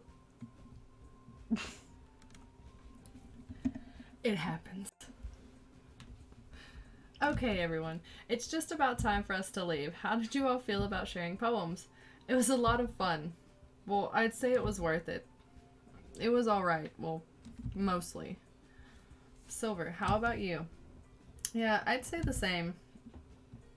It was a neat thing to talk about with everyone. Awesome. In that case, we'll do the same thing tomorrow, and maybe you'll learn something from your friends too. Your poems will turn out even better. I think to myself.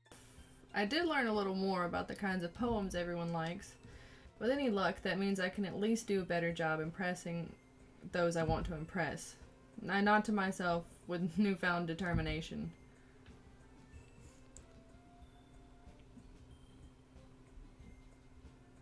Sure, you can post non-spoiler fan art. It's totally fine with me. Silver, ready to walk home? Sure, let's go. Sayori beams at me. It's truly been a while since Sayori and I have spent this much time together. I can't really say I'm not enjoying it either. Sayori, about what happened earlier. What do you mean? You know, between Yuri and Natsuki. Does that kind of thing happen often? No. That's really the first time I've ever seen them fight like that. I promise they're both wonderful people. You don't hate them, do you? No, I don't hate them.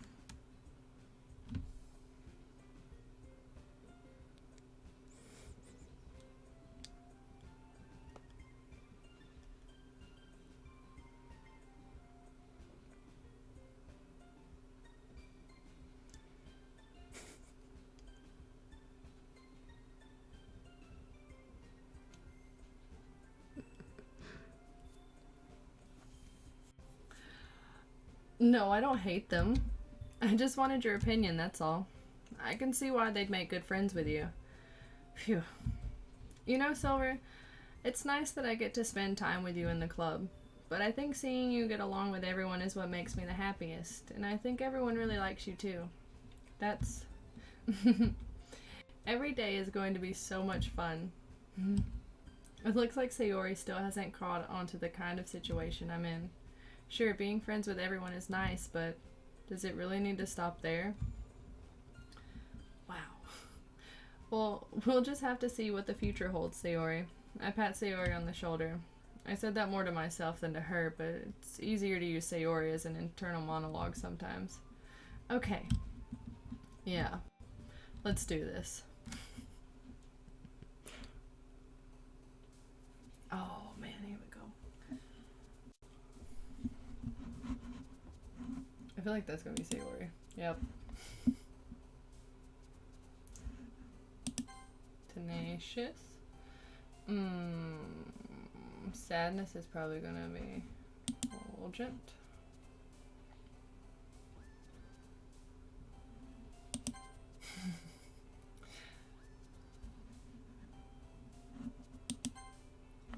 Oh.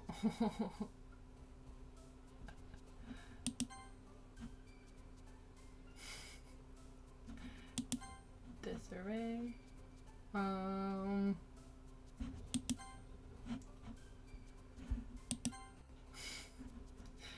The more I click on these words and see Sayori jump, the more I feel so bad for her, because like this makes me feel so bad because I can tell that she's like in a really, really bad place.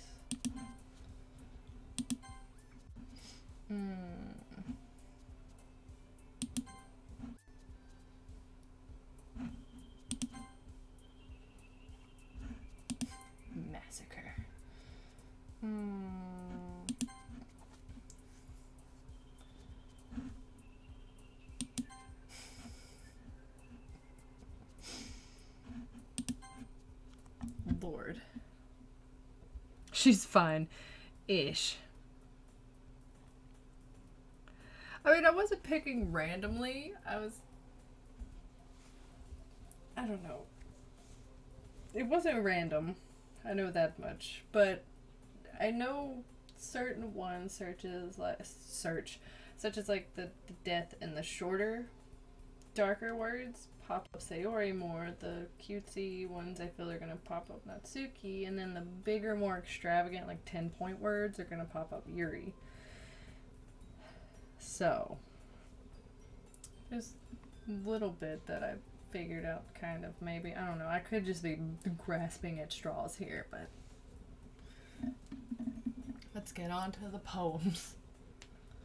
Another day. I really wish I could see what kind of poem my character gives, because they keep saying it's so nice and so deep, but yet I have no idea what I wrote.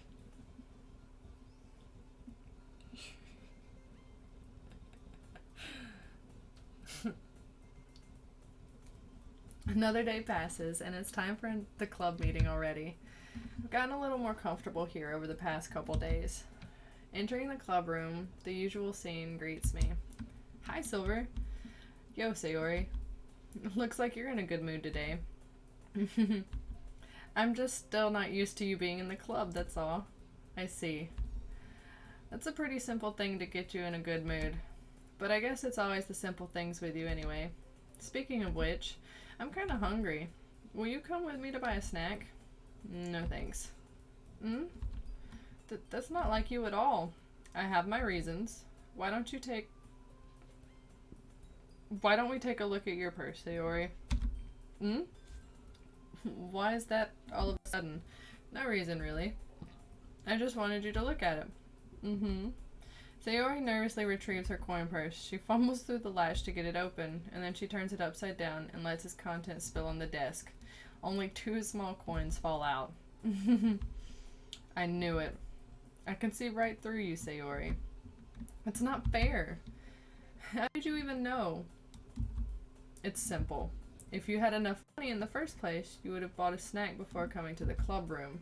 So either you're not hungry and wanted an excuse to take a walk, or you plan to conveniently forget that you spent all your money so that I would lend you some. But there's one more thing. You're always hungry. And so that only leaves the one option. I give up. Don't make me feel guilty. If you feel guilty, that means you deserve to feel guilty.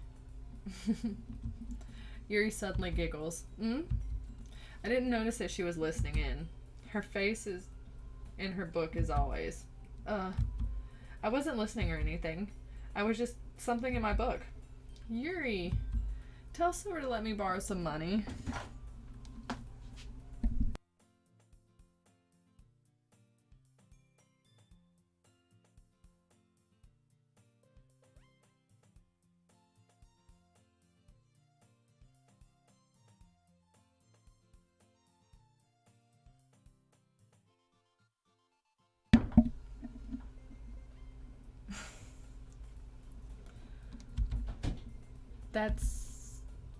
Don't get me involved like that, Sayori.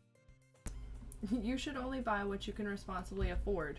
And frankly, after pulling a mischievous little stunt like that, your suffering is fair enough retribution. Did I just... I didn't mean that. I got too absorbed in my books. I really like when you speak your mind, Yuri. It doesn't happen much, but it's the fun side of you. There's no way you could think that. You were right, though. I did something bad, and now I have to accept the revolution. Retribution. That. Still, coming from you, Sayori, I guess there's a little devil inside all of us, isn't there? Don't let her fool you. Sayori knows exactly what she's doing. After all, she told you guys that she was bringing me to the club before she even told me. But you wouldn't have come if it weren't for the cupcakes, so I had to trick Natsuki into making them. Come on, give me more credit than that, Sayori. Oh. Out of nowhere, something smacks Sayori in the face and tumbles onto the desk. Ow. What was... A cookie? Sure enough, a giant cookie wrapped in plastic. Sayori glances around. It's a miracle. It's because I paid my restitution. Retribution. Actually, that one almost worked. I was just gonna give it to you, but then I heard you blab about the cupcakes, and I was totally worth seeing your reaction, though. Natsuki, that's so nice of you. I'm so happy. Sayori hugs the cookie.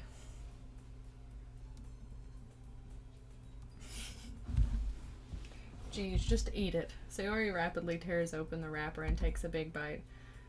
So good. Sayori suddenly clasps her hands over her mouth. I bit my tongue. You're going through a lot over just one cookie.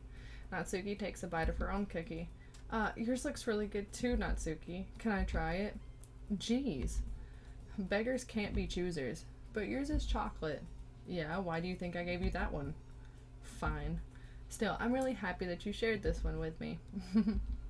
Sayori gets out of her seat and goes behind Natsuki and wraps her arms around her. Geez. I get it. Cookies still in hand, Natsuki reaches up to nudge Sayori off of her. Sayori suddenly leans down and takes a bite of Natsuki's cookie. Hey! Did you seriously just do that? Mm-hmm. Mouthful, Sayori trots away to safety. Yuri and I laugh as well. Geez, you're such a kid sometimes. Monica, can you tell Sayori... Natsuki glances around. Monica isn't in the club room. Where's Monica anyways? Good question. Have any of you heard anything about her being late today? Not me. Yeah, I haven't either. That's a bit unusual. I hope she's okay. Of course she's okay. She's probably just had something to do today. She's pretty popular after all. You don't think she has a... I wouldn't be surprised. She's probably more desirable than all of us combined. That's true. Excuse me? Suddenly the door swings open. Sorry, I'm super sorry. There you are. I didn't mean to be late. I hope you guys weren't worried or anything. Monica chose the club over her boyfriend after all. You're so strong-willed. But boyfriend? What on earth are you talking about? Monica quizzically glances at me. Never mind that. What held you up anyways? Well, my last period today was study hall. To be honest, I kind of just lost track of time. That makes no sense, though. You would have heard the bell ring, at least. I must not have heard it since I was practicing piano. Piano? I wasn't aware you played music as well, Monica. I don't really. I kind of just started recently. I've always wanted to learn piano. That's so cool. You should play something for us, Monica. Monica looks at me. Maybe once I get a little bit better, I will. Yay. That sounds cool. I'd also look forward to it. Is that so? In that case, I won't let you down, Silver. Monica smiles sweetly. I didn't mean any pressure or anything like that. Don't worry. I've been practicing a whole lot recently, and I'd really love a chance to share once I'm ready. I see. In that case, best of luck. Thanks. So I didn't miss anything, did I? Not really. I chose to leave out Sayori's mischievous escapade. I'm sure Natsuki will end up complaining to her anyways. It looks like everyone is already settled down. Sayori somehow already finished her entire cookie. Yuri is back to her book, and Natsuki disappeared into the closet. Hey, Yuri. I suddenly noticed that Yuri is reading a different book from the one we've been reading together. Sorry, I didn't mean to interrupt. No. I was kind of just waiting for you. If that's the case, why don't we go ahead and get started? Yes, let's. Actually, I have a request. Do you mind if I make some tea first? Not at all. Thanks very much. If there's one thing that can make my reading time here any better, it's a nice cup of tea. Not to mention for yourself as well. Yuri stands up and makes her way to the closet. I follow and watch as she retrieves a small water pitcher from the shelf. The kind with a filter inside. Can you hold this for a second? Sure. Yuri hands me the water pitcher and also fetches an electric kettle. I'm going to plug this in at the teacher's desk and then we'll go get water. She walks past me and sets the kettle down at the teacher's desk. I simply watch her movements. To my surprise, the way she moves really contrasts her speaking mannerisms, especially because her long legs. Yuri appears elegant and methodical. Okay, may I have the water pitcher? Thanks. I'll be right back. I might as well walk with you. Yeah, why not? Shall we go then? Yeah. Where are you two off?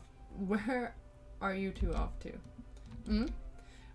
Yuri was going to make some tea, so I suddenly realized how weird it sounded to explain this to Monica. We're just filling up a water pitcher. Ah, okay. Sorry, I was just a bit confused. That's kind of a one-person job, isn't it? Monica, please mind your own business for once. Or do you want to tell me there's something wrong with helping involve Silver in the club activities? My mouth gapes. I suppose there's nothing wrong with that. Then let's go, Silver. Yuri quickly exits the room and I follow. Once in the hallway, she suddenly puts her forehead against the wall. I spoke without thinking. How could I say something like that? Yuri? Something about the way she said that, it made me feel so irritated. What's wrong with me? No, Yuri. I think you did the right thing. I wasn't expecting it, but it's also not right for Monica to judge people like that. Silver, how come even when I do something bad, you're being nice to me? Because nothing that you do is as bad as you make it seem to be in your head. Nobody's perfect. We have emotions and we can always hide them. Can't always hide them anyways. But you always amplify things in your head. Your mind turns a light rain shower into a hurricane. No. Wouldn't you hate me for something as terrible as that? Why would I hate you? I can't hate someone for having emotions. What kind of friend would do that? Friend, you say. Yuri lifts her head. Silver, I really like being friends with you. Thanks, Yuri. I like being friends with you too. I feel kind of awkward saying something like that, but I'm doing my best to help Yuri feel better. Anyway, yeah. Shall we go? Yeah. Yuri and I walk to the nearest water fountain. Once we fill up the water pitcher, we return to the classroom. I was so nervous that something terrible was going to happen right there. Because it just seemed like an ominous thing that something would have happened in the hallway.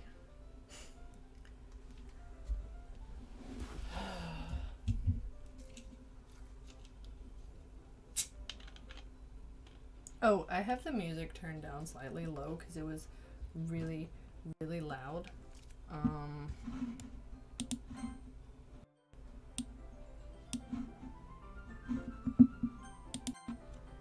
Can you hear the music now?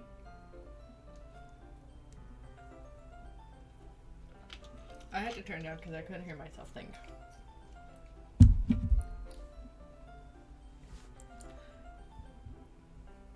Is this one... is this music level good, or does it need to go up a little bit more?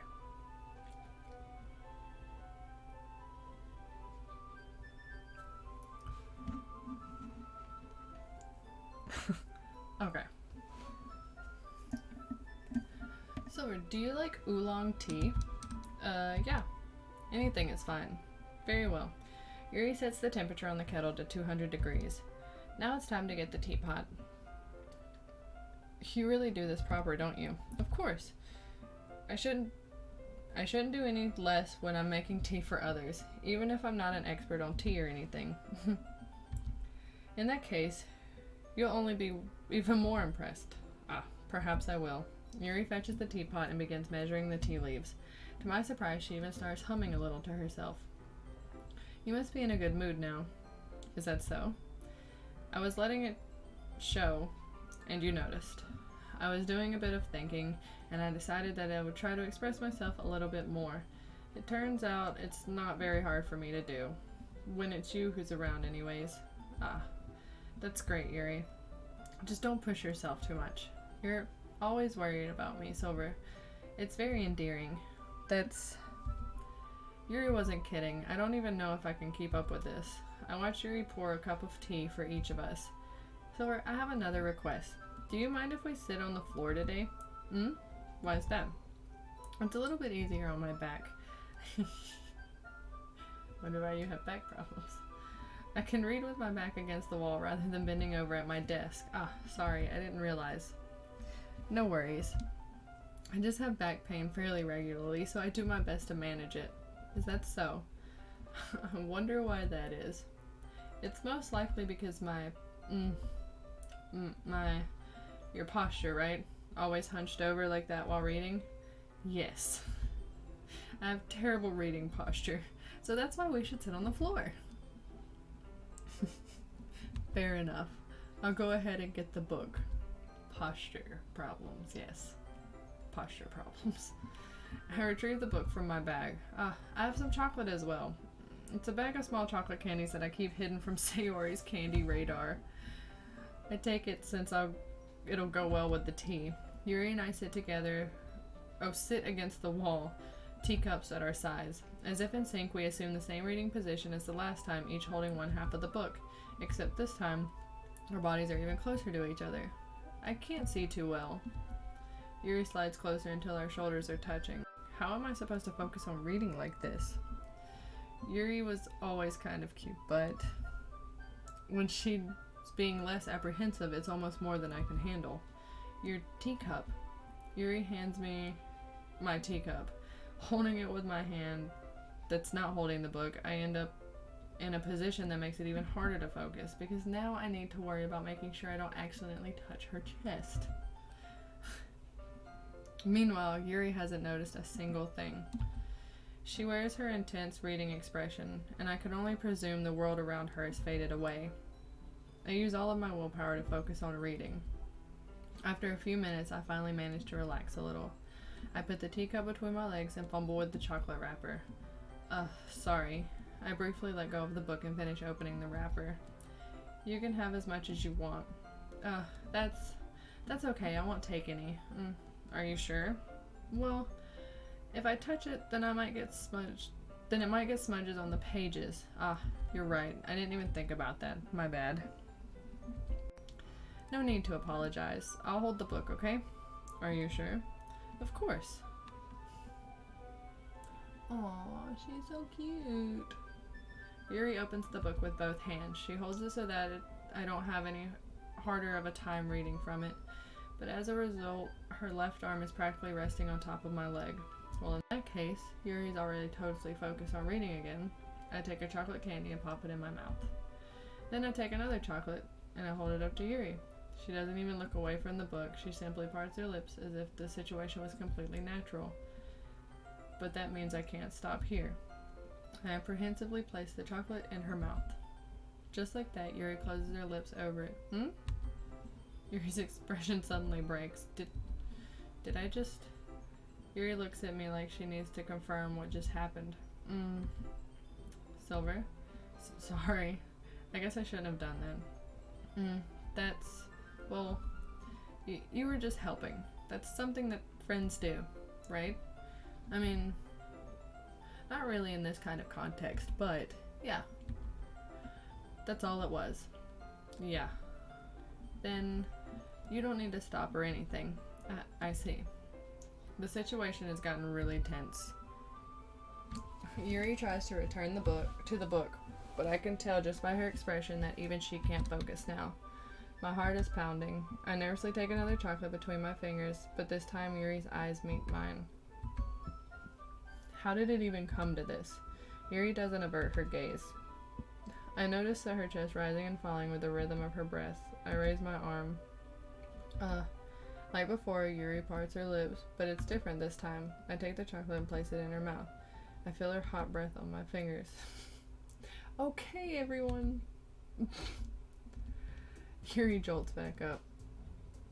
It's time to share poems. Silver, you can help Yuri put away the tea stuff, right? Yeah, of course. Okay, thanks. The spell is abruptly broken. I'll take care of the cups. Yeah. Yuri picks up the teacups from the floor. I pick up the bag of chocolates. In the end... Oh. I don't know what that one said. I get the feeling this is something neither of us will have the courage to bring up.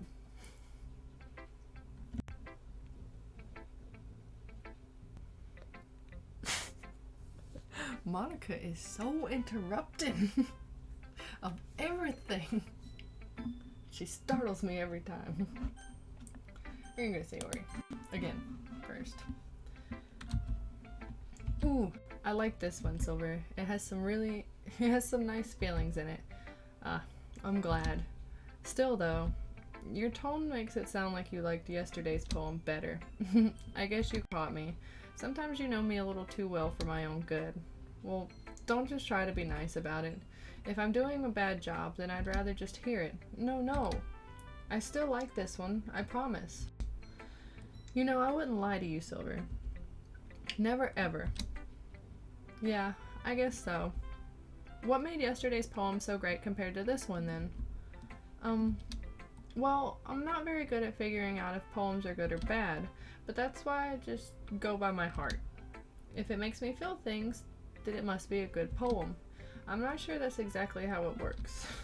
Then again, I guess conveying feelings is a pretty important part of this whole thing. Yeah, maybe. Honestly, I don't even know what kind of writing you like in the first place. Yeah, me either. Why don't you at least try giving it some thought? Oh, you want to write something for me? That's so sweet. Yeah, right. But you're always thinking about other people. You need to think about yourself once in a while. If you don't, you might end up getting hurt at some point. Well, I don't really know what you mean, but I'll try to keep that in mind. She probably would lie to me for a Klondike bar. As much as she likes food, she would definitely probably lie to me for a Klondike bar. Well, whatever. Anyways, let's see. I guess I like happy poems. Wait, sometimes I like sad poems too. Sometimes a little bit of both. There's a word for that, right? What's the word I'm looking for? Bittersweet? Yeah. I like things that are happy and things that are sad. Happy and sad? I can't see you liking something sad, Sayori. Well, I like happy the most. But sometimes when you have a little rain cloud in your head, a sad poem can help give the rain cloud a little hug, and it makes a nice happy rainbow. Sayori's got some deep-seated depression. Deep-seated depression. Sayori, that's unexpectedly poetic. It is? Maybe I'm getting better at expressing my feelings after all. Thanks, Silver. I should go write that down then. You could read my poem now, okay? Oh, well, this one's long now. Bottles. I pop off my scalp like the lid of a cookie jar. It's the secret place where I keep all my dreams.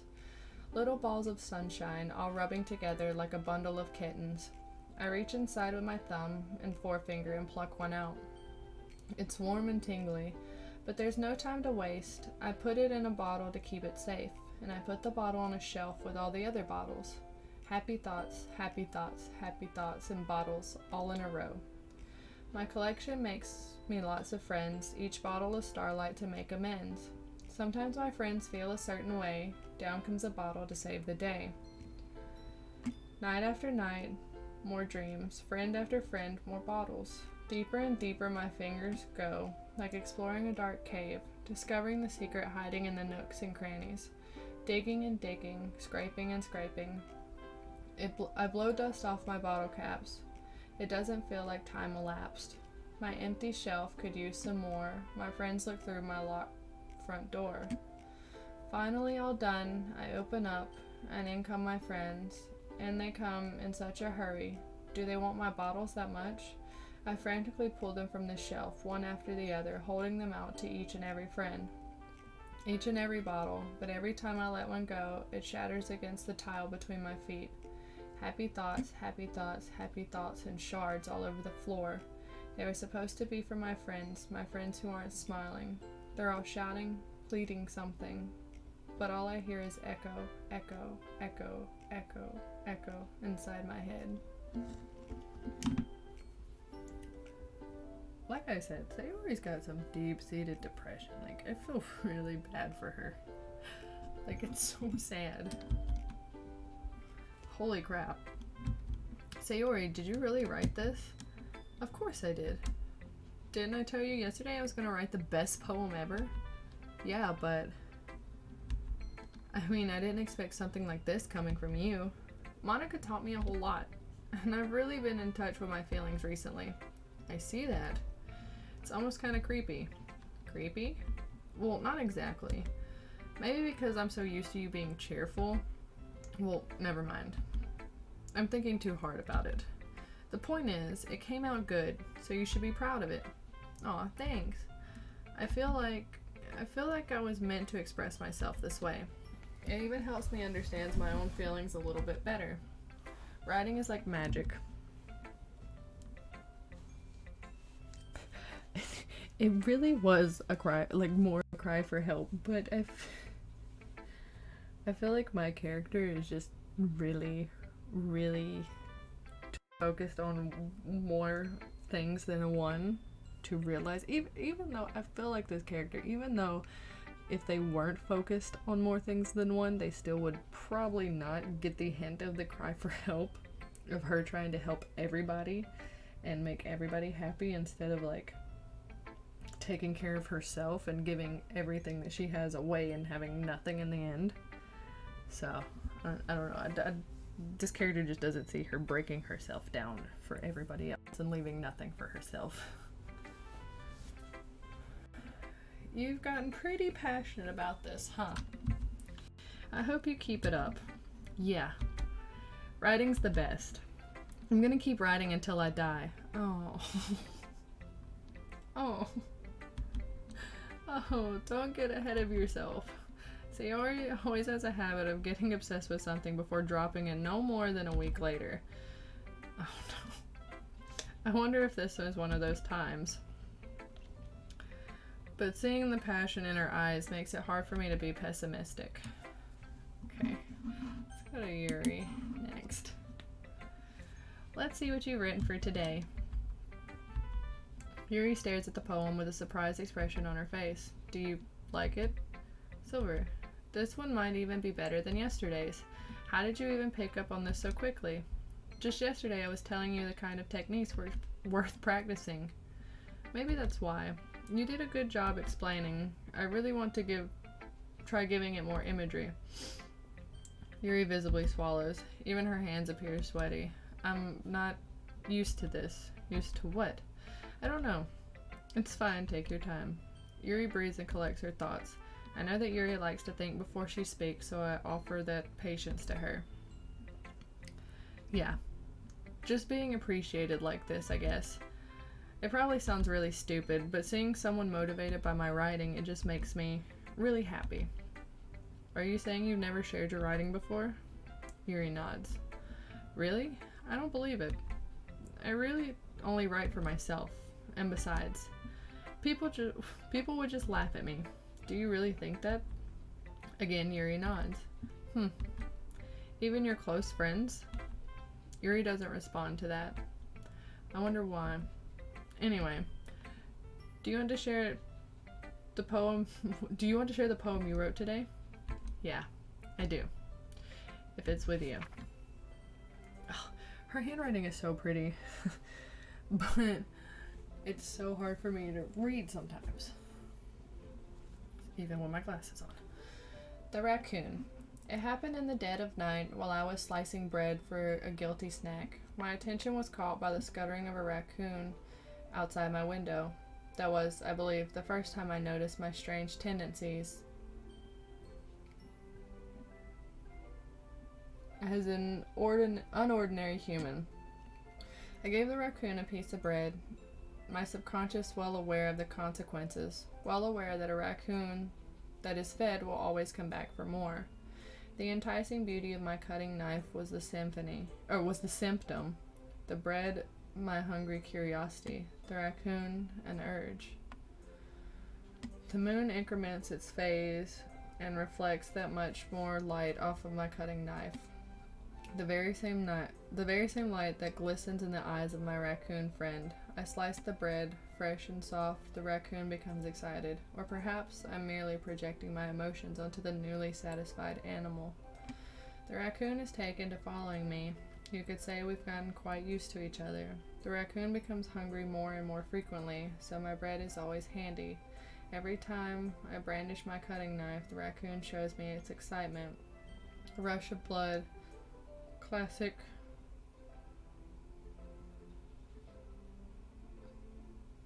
I cannot read that. Conditioning. I slice the bread and I feed myself again. Put 2 glasses on. Well, unlucky for that, I left my other pair of glasses at my old apartment where I still have stuff to move. So I just have these. But it's not because I can't read.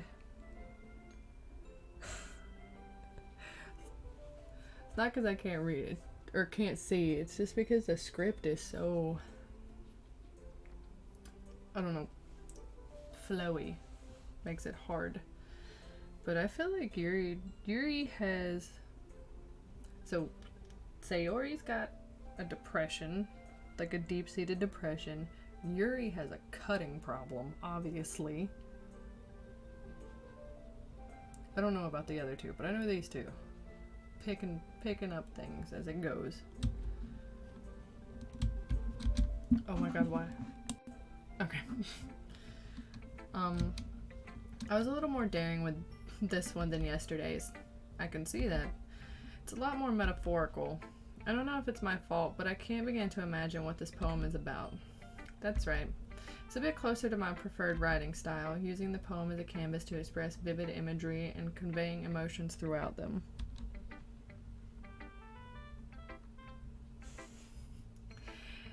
Yeah, if I take it... Can't stand standing in line like everybody else. Oh god, that pun was so bad. Yeah, if I take it at face value, then I can't even figure out what it's supposed to mean. Well, I think it's something that different people can relate to in their own way. I wanted to express the way it feels for me to indulge in more unusual hobbies. It's those sort of things I'm usually forced to keep to myself, so I sometimes enjoy writing about them. Why do you keep them to yourself? Because they're embarrassing, and people would make fun of me, but they would probably get you help. Don't you have anything like that, Silver? Well, yeah, I guess I do. I feel like everyone has a little something like that. The best we can do is respect each other and our individualities, even if it's difficult sometimes and some things make us uncomfortable. After all, if I hadn't learned to embrace my own weirdness, I would probably hate myself. Same. I might be ranting a little bit now, but I'm glad that you're a good listener. You're good at a lot of things. I will be getting back into a streaming schedule once I get everything moved and settled in. I will be streaming tomorrow night and possibly Sunday night. It really depends, but once I get everything moved and settled in, I will get back onto a regular streaming schedule that I will post somewhere on here, or I will post it. I'll figure out where I'll post it, but I will let you know.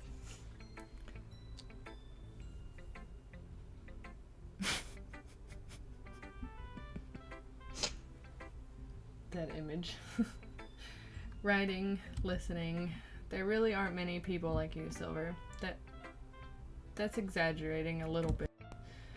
It's just how I feel. I never thought I would feel so comfortable sharing my writing, but now I almost feel like I look forward to it. It's just a really nice feeling, and you're to thank for that. It's nothing really. Yuri smiles sincerely at me. For just a moment, her timidness seems to disappear.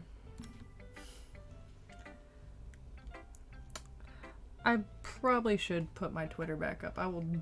You know what, I will do that. And I have a Discord, I just don't have it on this computer. I used Discord for Dungeons and Dragons when I had it. And then my friends moved away and we haven't been able to play D&D a lot, so I haven't put Discord on everything, but I do have a Discord. I will go to setting up the Twitter later today then, and then I will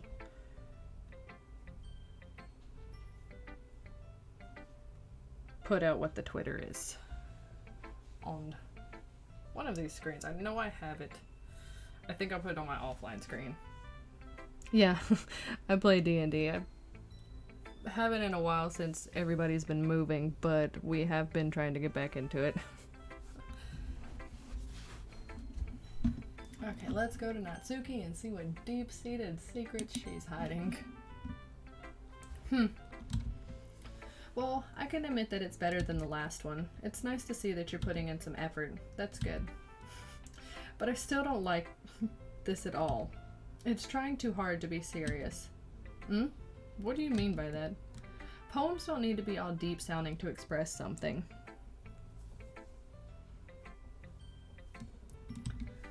It's going to just sound like you're forcing it unless you really don't suck at it. Honestly, don't bother trying to write poems like this until you're on Yuri's level. Natsuki stopped short all of a sudden. Don't tell me. You're not just trying to impress Yuri, are you? What are you talking about? And keep your voice down. You know Yuri would love this angsty. Just because she's talented writer doesn't mean looks like I'm in trouble. I somehow struck a nerve, though what I did is beyond me. I'm so done with you. Natsuki shoves the poem I handed her back over to me. Take your stupid poem. If you write it for someone else, just don't show it to me. Ouch. This is what I get for letting the youngest girl step into my business. Unless I was in the mind of the reader, I was destined to be in a world of pain from the start. At least Natsuki wasn't really the girl I was trying to impress in the first place.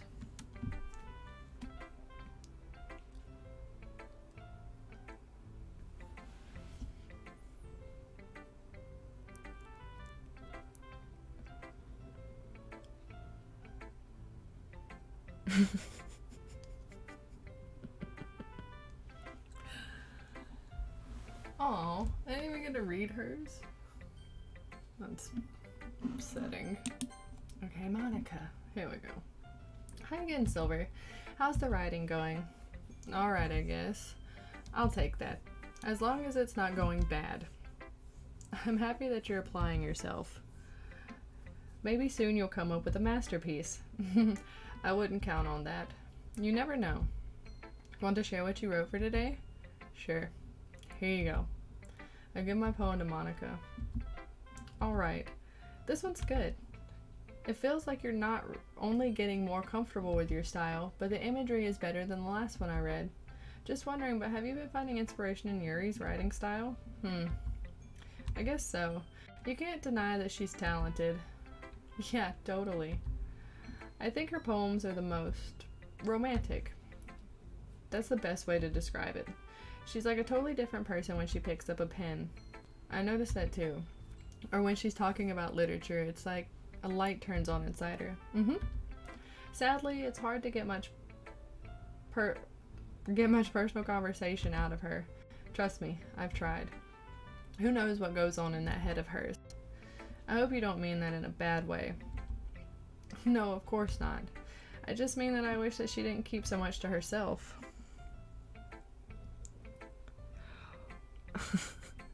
Natsuki is really, really rude.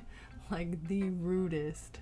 I don't know if she means it on purpose or if it's because she's so young that it just comes out mean or rude. But still defending her like that. You must be pretty into her. You completely misunderstood. Calm down. I'm kidding. Besides, I'm pretty sure she's already got a boyfriend. Wait, really? Yeah, a fictional one anyways. Monica kind of whispered the last part to me. It's just a hunch, but, well, there's not really anything wrong with that. Oh, well, I know. I was just saying. But anyways, you want to read my poem now? I like the way this one turned out, and I hope you do too. Alright, let's take a look. Save me. The colors, they won't stop. Bright, beautiful colors. flashing, expanding, piercing, red, green, blue, and endless. Cacophony of meaningless noise. The noise that won't stop. Violent, grating waveforms, squeaking, screeching, piercing, sirens, cozen, tangent. Like playing a chalkboard on a turntable, like playing a vinyl on a pizza crust. An endless poem of meaningless.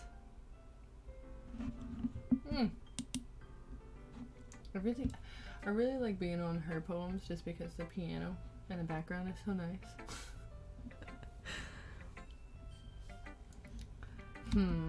It's even more abstract than your last one. I guess it's just the way I write. I'm sorry if you don't like it. No, I never said that. It's just a kind of thing I've never really seen before, I guess. I kind of like playing with my space on the paper. Choosing where and how to space your words can totally change the mood of the poem. It's almost like magic. The way I wrote the lines really short makes it feel like they're trying to speak over the noise. I see. It's still hard for me to tell what it's about, though. Sometimes asking what a poem is about isn't the right question. A poem can be as abstract as a physical expression of a feeling, or a conversation with the reader. So putting it in that way, not every poem is about something. Anyways.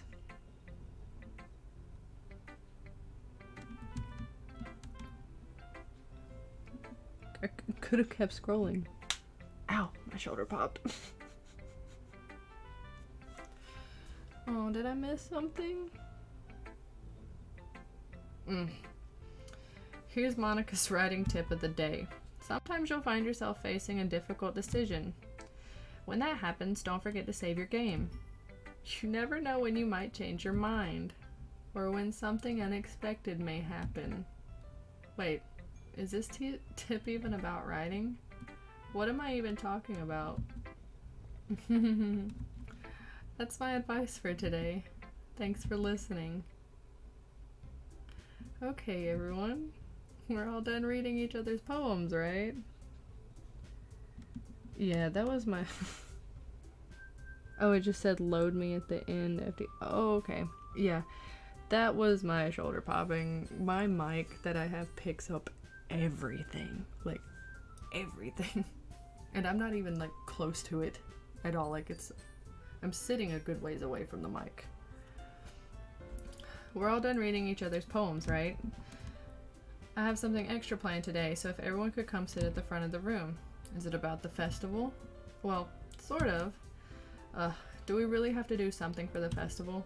It's not like we can put together anything good in just a few days. We'll just end up embarrassing ourselves instead of getting any new members. That's a concern of mine as well. I don't really do well in last-minute preparation. What kind of mic it is? Is it a...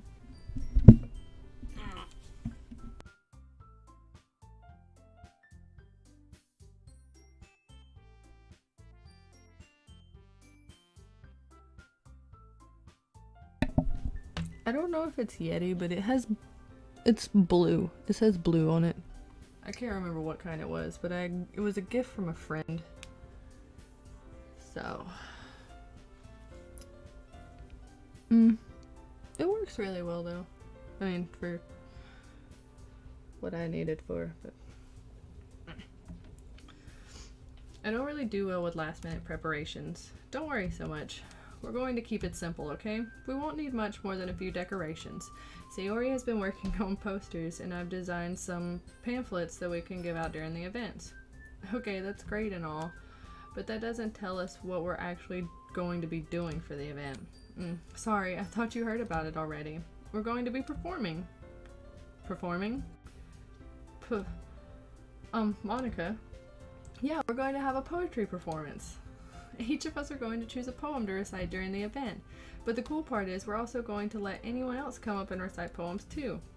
Sayori's putting it all on the posters in case anyone wants to prepare ahead of time.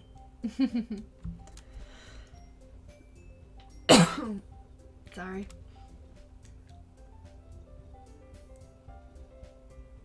I think it's a blue Yeti, if I'm not mistaken. I'm pretty sure it's Yeti. Don't quote me on that though, but 95% sure it's a Yeti. Sayori, who's been coloring a poster, holds it up for us to see. Are you kidding me, Monica? You didn't already start putting these posters up, did you? Well, I did. Do you really think it's that bad of an idea? Well, no, it's not a bad idea, but I didn't sign up for this, you know. There's no way I'm going to be performing in front of a group of people like that. I agree with Natsuki.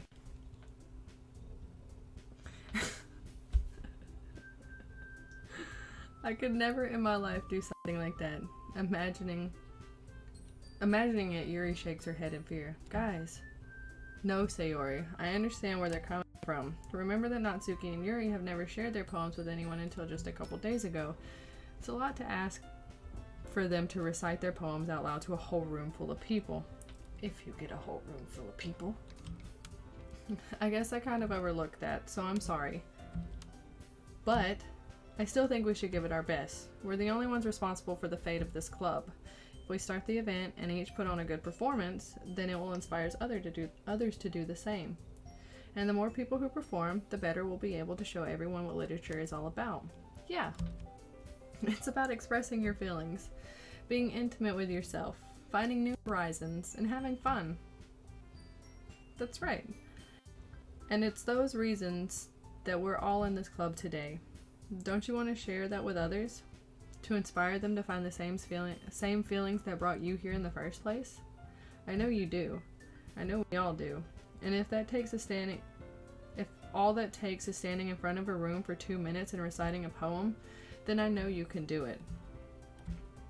Natsuki and Yuri remain silent. Sayori looks worried. I guess that leaves me no choice. I agree.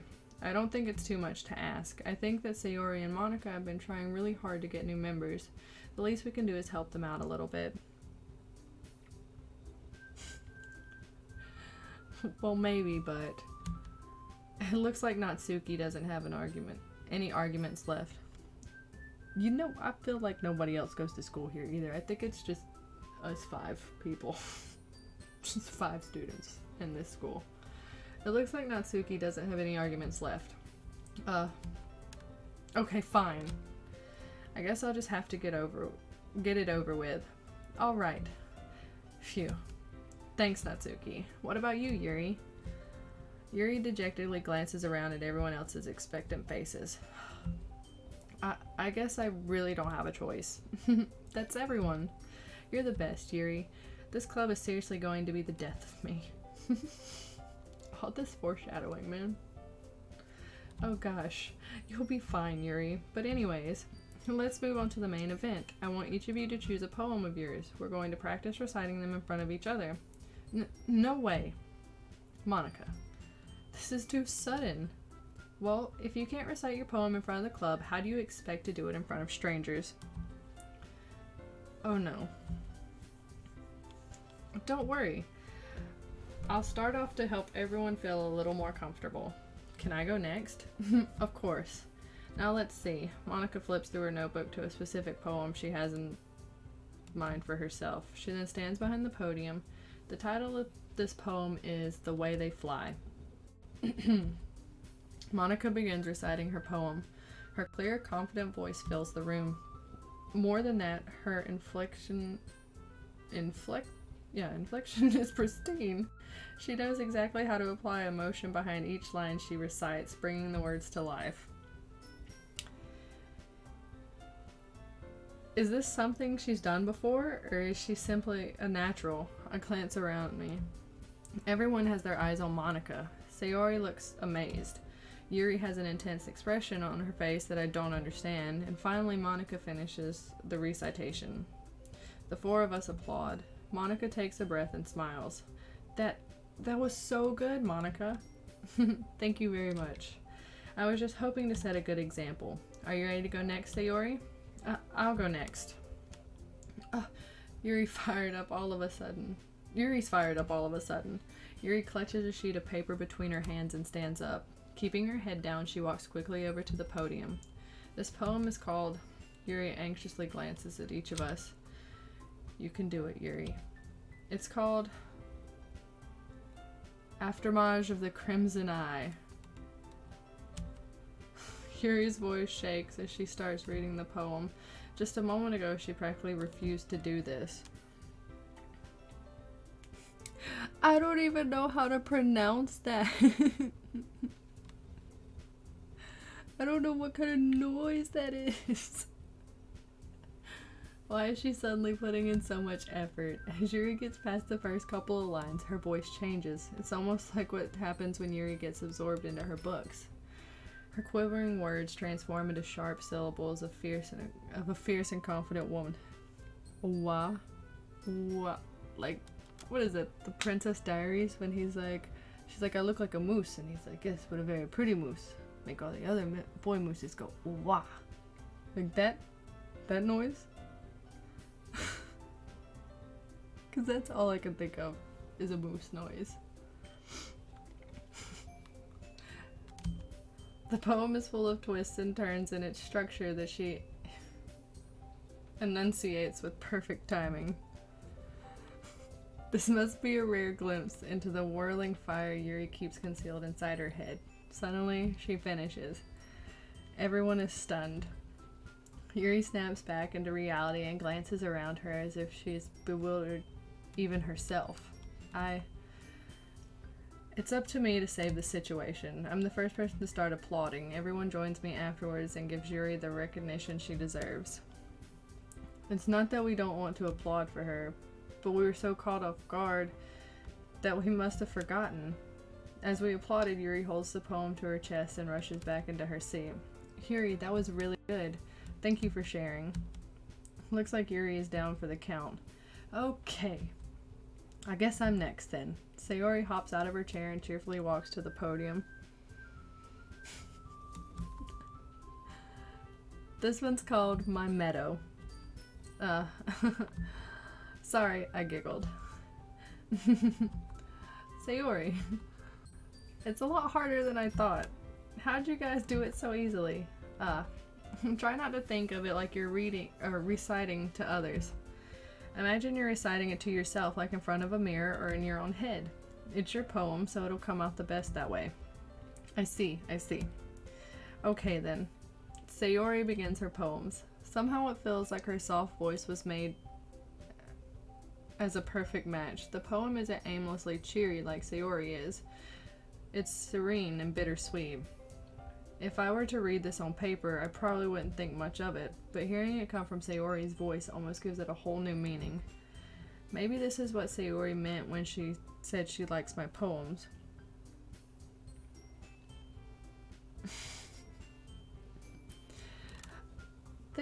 The poems are pretty messed up, but I don't know, I guess coming from a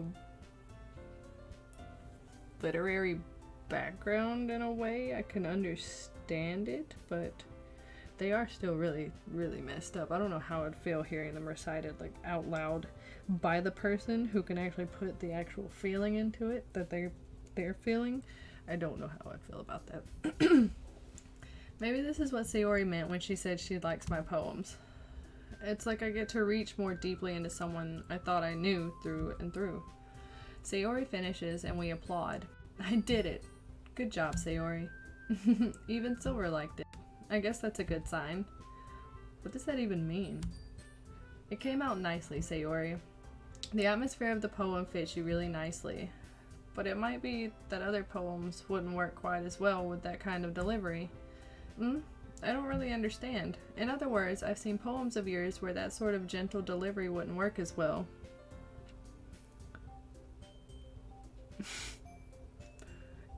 You cringe pretty easily. Such a tough guy. No, I'm just kidding.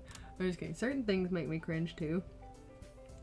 But not necessarily like writings, like certain writings, like certain descriptive writings of things can make me cringe, but like it's more of like a sound and sight thing that I cringe more at than like words. I'm joking.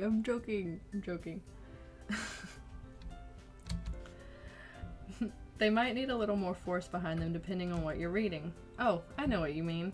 That's Well, I've been practicing that kind of thing. It's just embarrassing to do in front of everyone. Then next time, I'm going to make you pick a poem that challenges you a little more. We don't have much time before the festival, you know. Okay. Now, who's next? Natsuki? Don't make me go before Silver. It's not like I can compare to you guys anyways. Might as well let Silver lower everyone's standards a little before I have to do it. Thanks.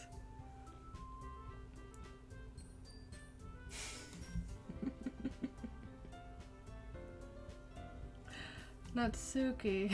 It's fine. I might as well get it over with. Oh.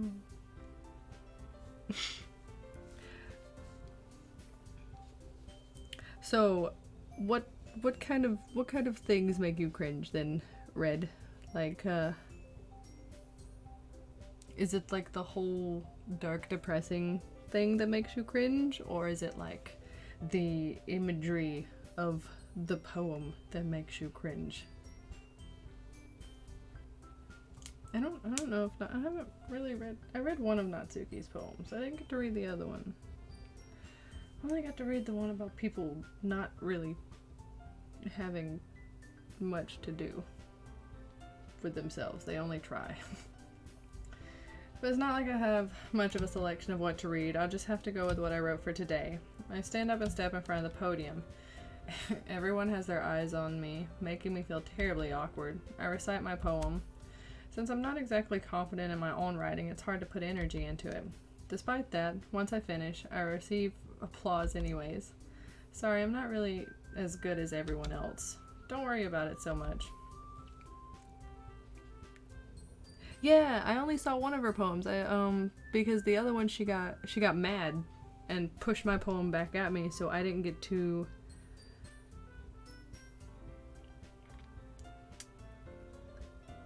read the second one. I only got to read the one about where she was like, people try and that's all they do. So I didn't get to read the second one. I don't know what it was. I think it's less about your ability and more about your lack of confidence in your writing. That's something that'll improve over time though. Yeah, maybe. Alright then. That just leaves you, Natsuki. Yeah, I'm going. Natsuki begrudgingly gets out of her seat and makes her way to the podium. The poem is called... Why are you all looking at me? Because you're presenting. Anyways, the poem is called Jump. Natsuki takes a breath. When she starts reciting the poem, her sour attitude disappears a little. While she's still a little unenthusiastic, her poem has a rhythm and a rhyme to it. It's Natsuki's trademark style, and it works surprisingly well when spoken aloud. The words feel like they bounce up and down and give life to the poem. Natsuki finishes and everyone applauds. Yeah, I didn't really pick any cutesy words just because, I don't know, like, the other words appealed to me more. That makes me sound really weird. But the only cutesy word that I enjoyed was boop. It was the only one that I liked on there. The other ones were dark and depressing. She huffs back to her seat. That wasn't so bad, was it? Easy for you to say. Better not make me do that again. Well, do you at least feel prepared enough to recite a poem in front of other people? I mean, doing it in front of other people will be way easier. I can put on whatever face I want for other people, but when it's just my friends, it's just embarrassing.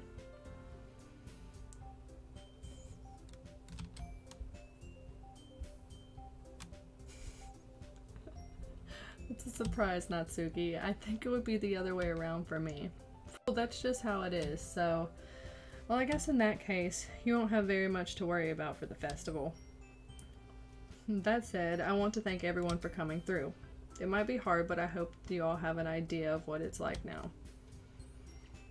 Make sure you pick a poem and get enough practice before the festival, okay? I'll be making pamphlets, so let me know ahead of time what you'll be reciting. Jeez. Should probably find some other poem to recite instead. That's fine too. It doesn't have to be your own. I'm already pleasantly surprised that you're putting in all this effort for the club. It makes me really happy. Yeah, no problem. Okay, everyone. I think that's about it for today. I know the festival is coming up, but let's try to write poems for tomorrow as well. It's been working out really nicely so far, so I'd like to continue that. As for the festival, we'll finish planning tomorrow, and then we'll have the weekend to prepare. Monday's the big day. I can't wait. I can do this. I can do this. Alright. I stand up. There's no way I'll be able to find some enthusiasm, the same enthusiasm as Sayori and Monica, but I'll do my best to get through it. It's for the sake of the club, and impressing Monica. Then I'll have to do my best. Why am I trying to impress Monica now? Ready to go, Sayori? Yep. Look at you two always going home together like that. It's kind of adorable, isn't it? Jeez, guys. Don't make such a big deal out of it. Must be a little nice, though. Well, how am I supposed to respond to that? It's okay, Silver, you don't have to say it. Whatever. Let's go already. Okay, so I feel like I'm gonna stop right here because I gotta go have breakfast with my mom. It's already 6 in the morning, but I will pick up again tomorrow. Either I might stream some during the day, or it'll be something different, and then I'll save this for, well, I guess I can say today. I might stream some during the day, and then I'll save Doki Doki for tonight. So. But I will play some more. I'm actually really enjoying this a lot, even though I have really uneasy feelings about it. But thank you guys for coming out and watching the stream. I really enjoyed talking to you guys, and I will see you later on in the next one.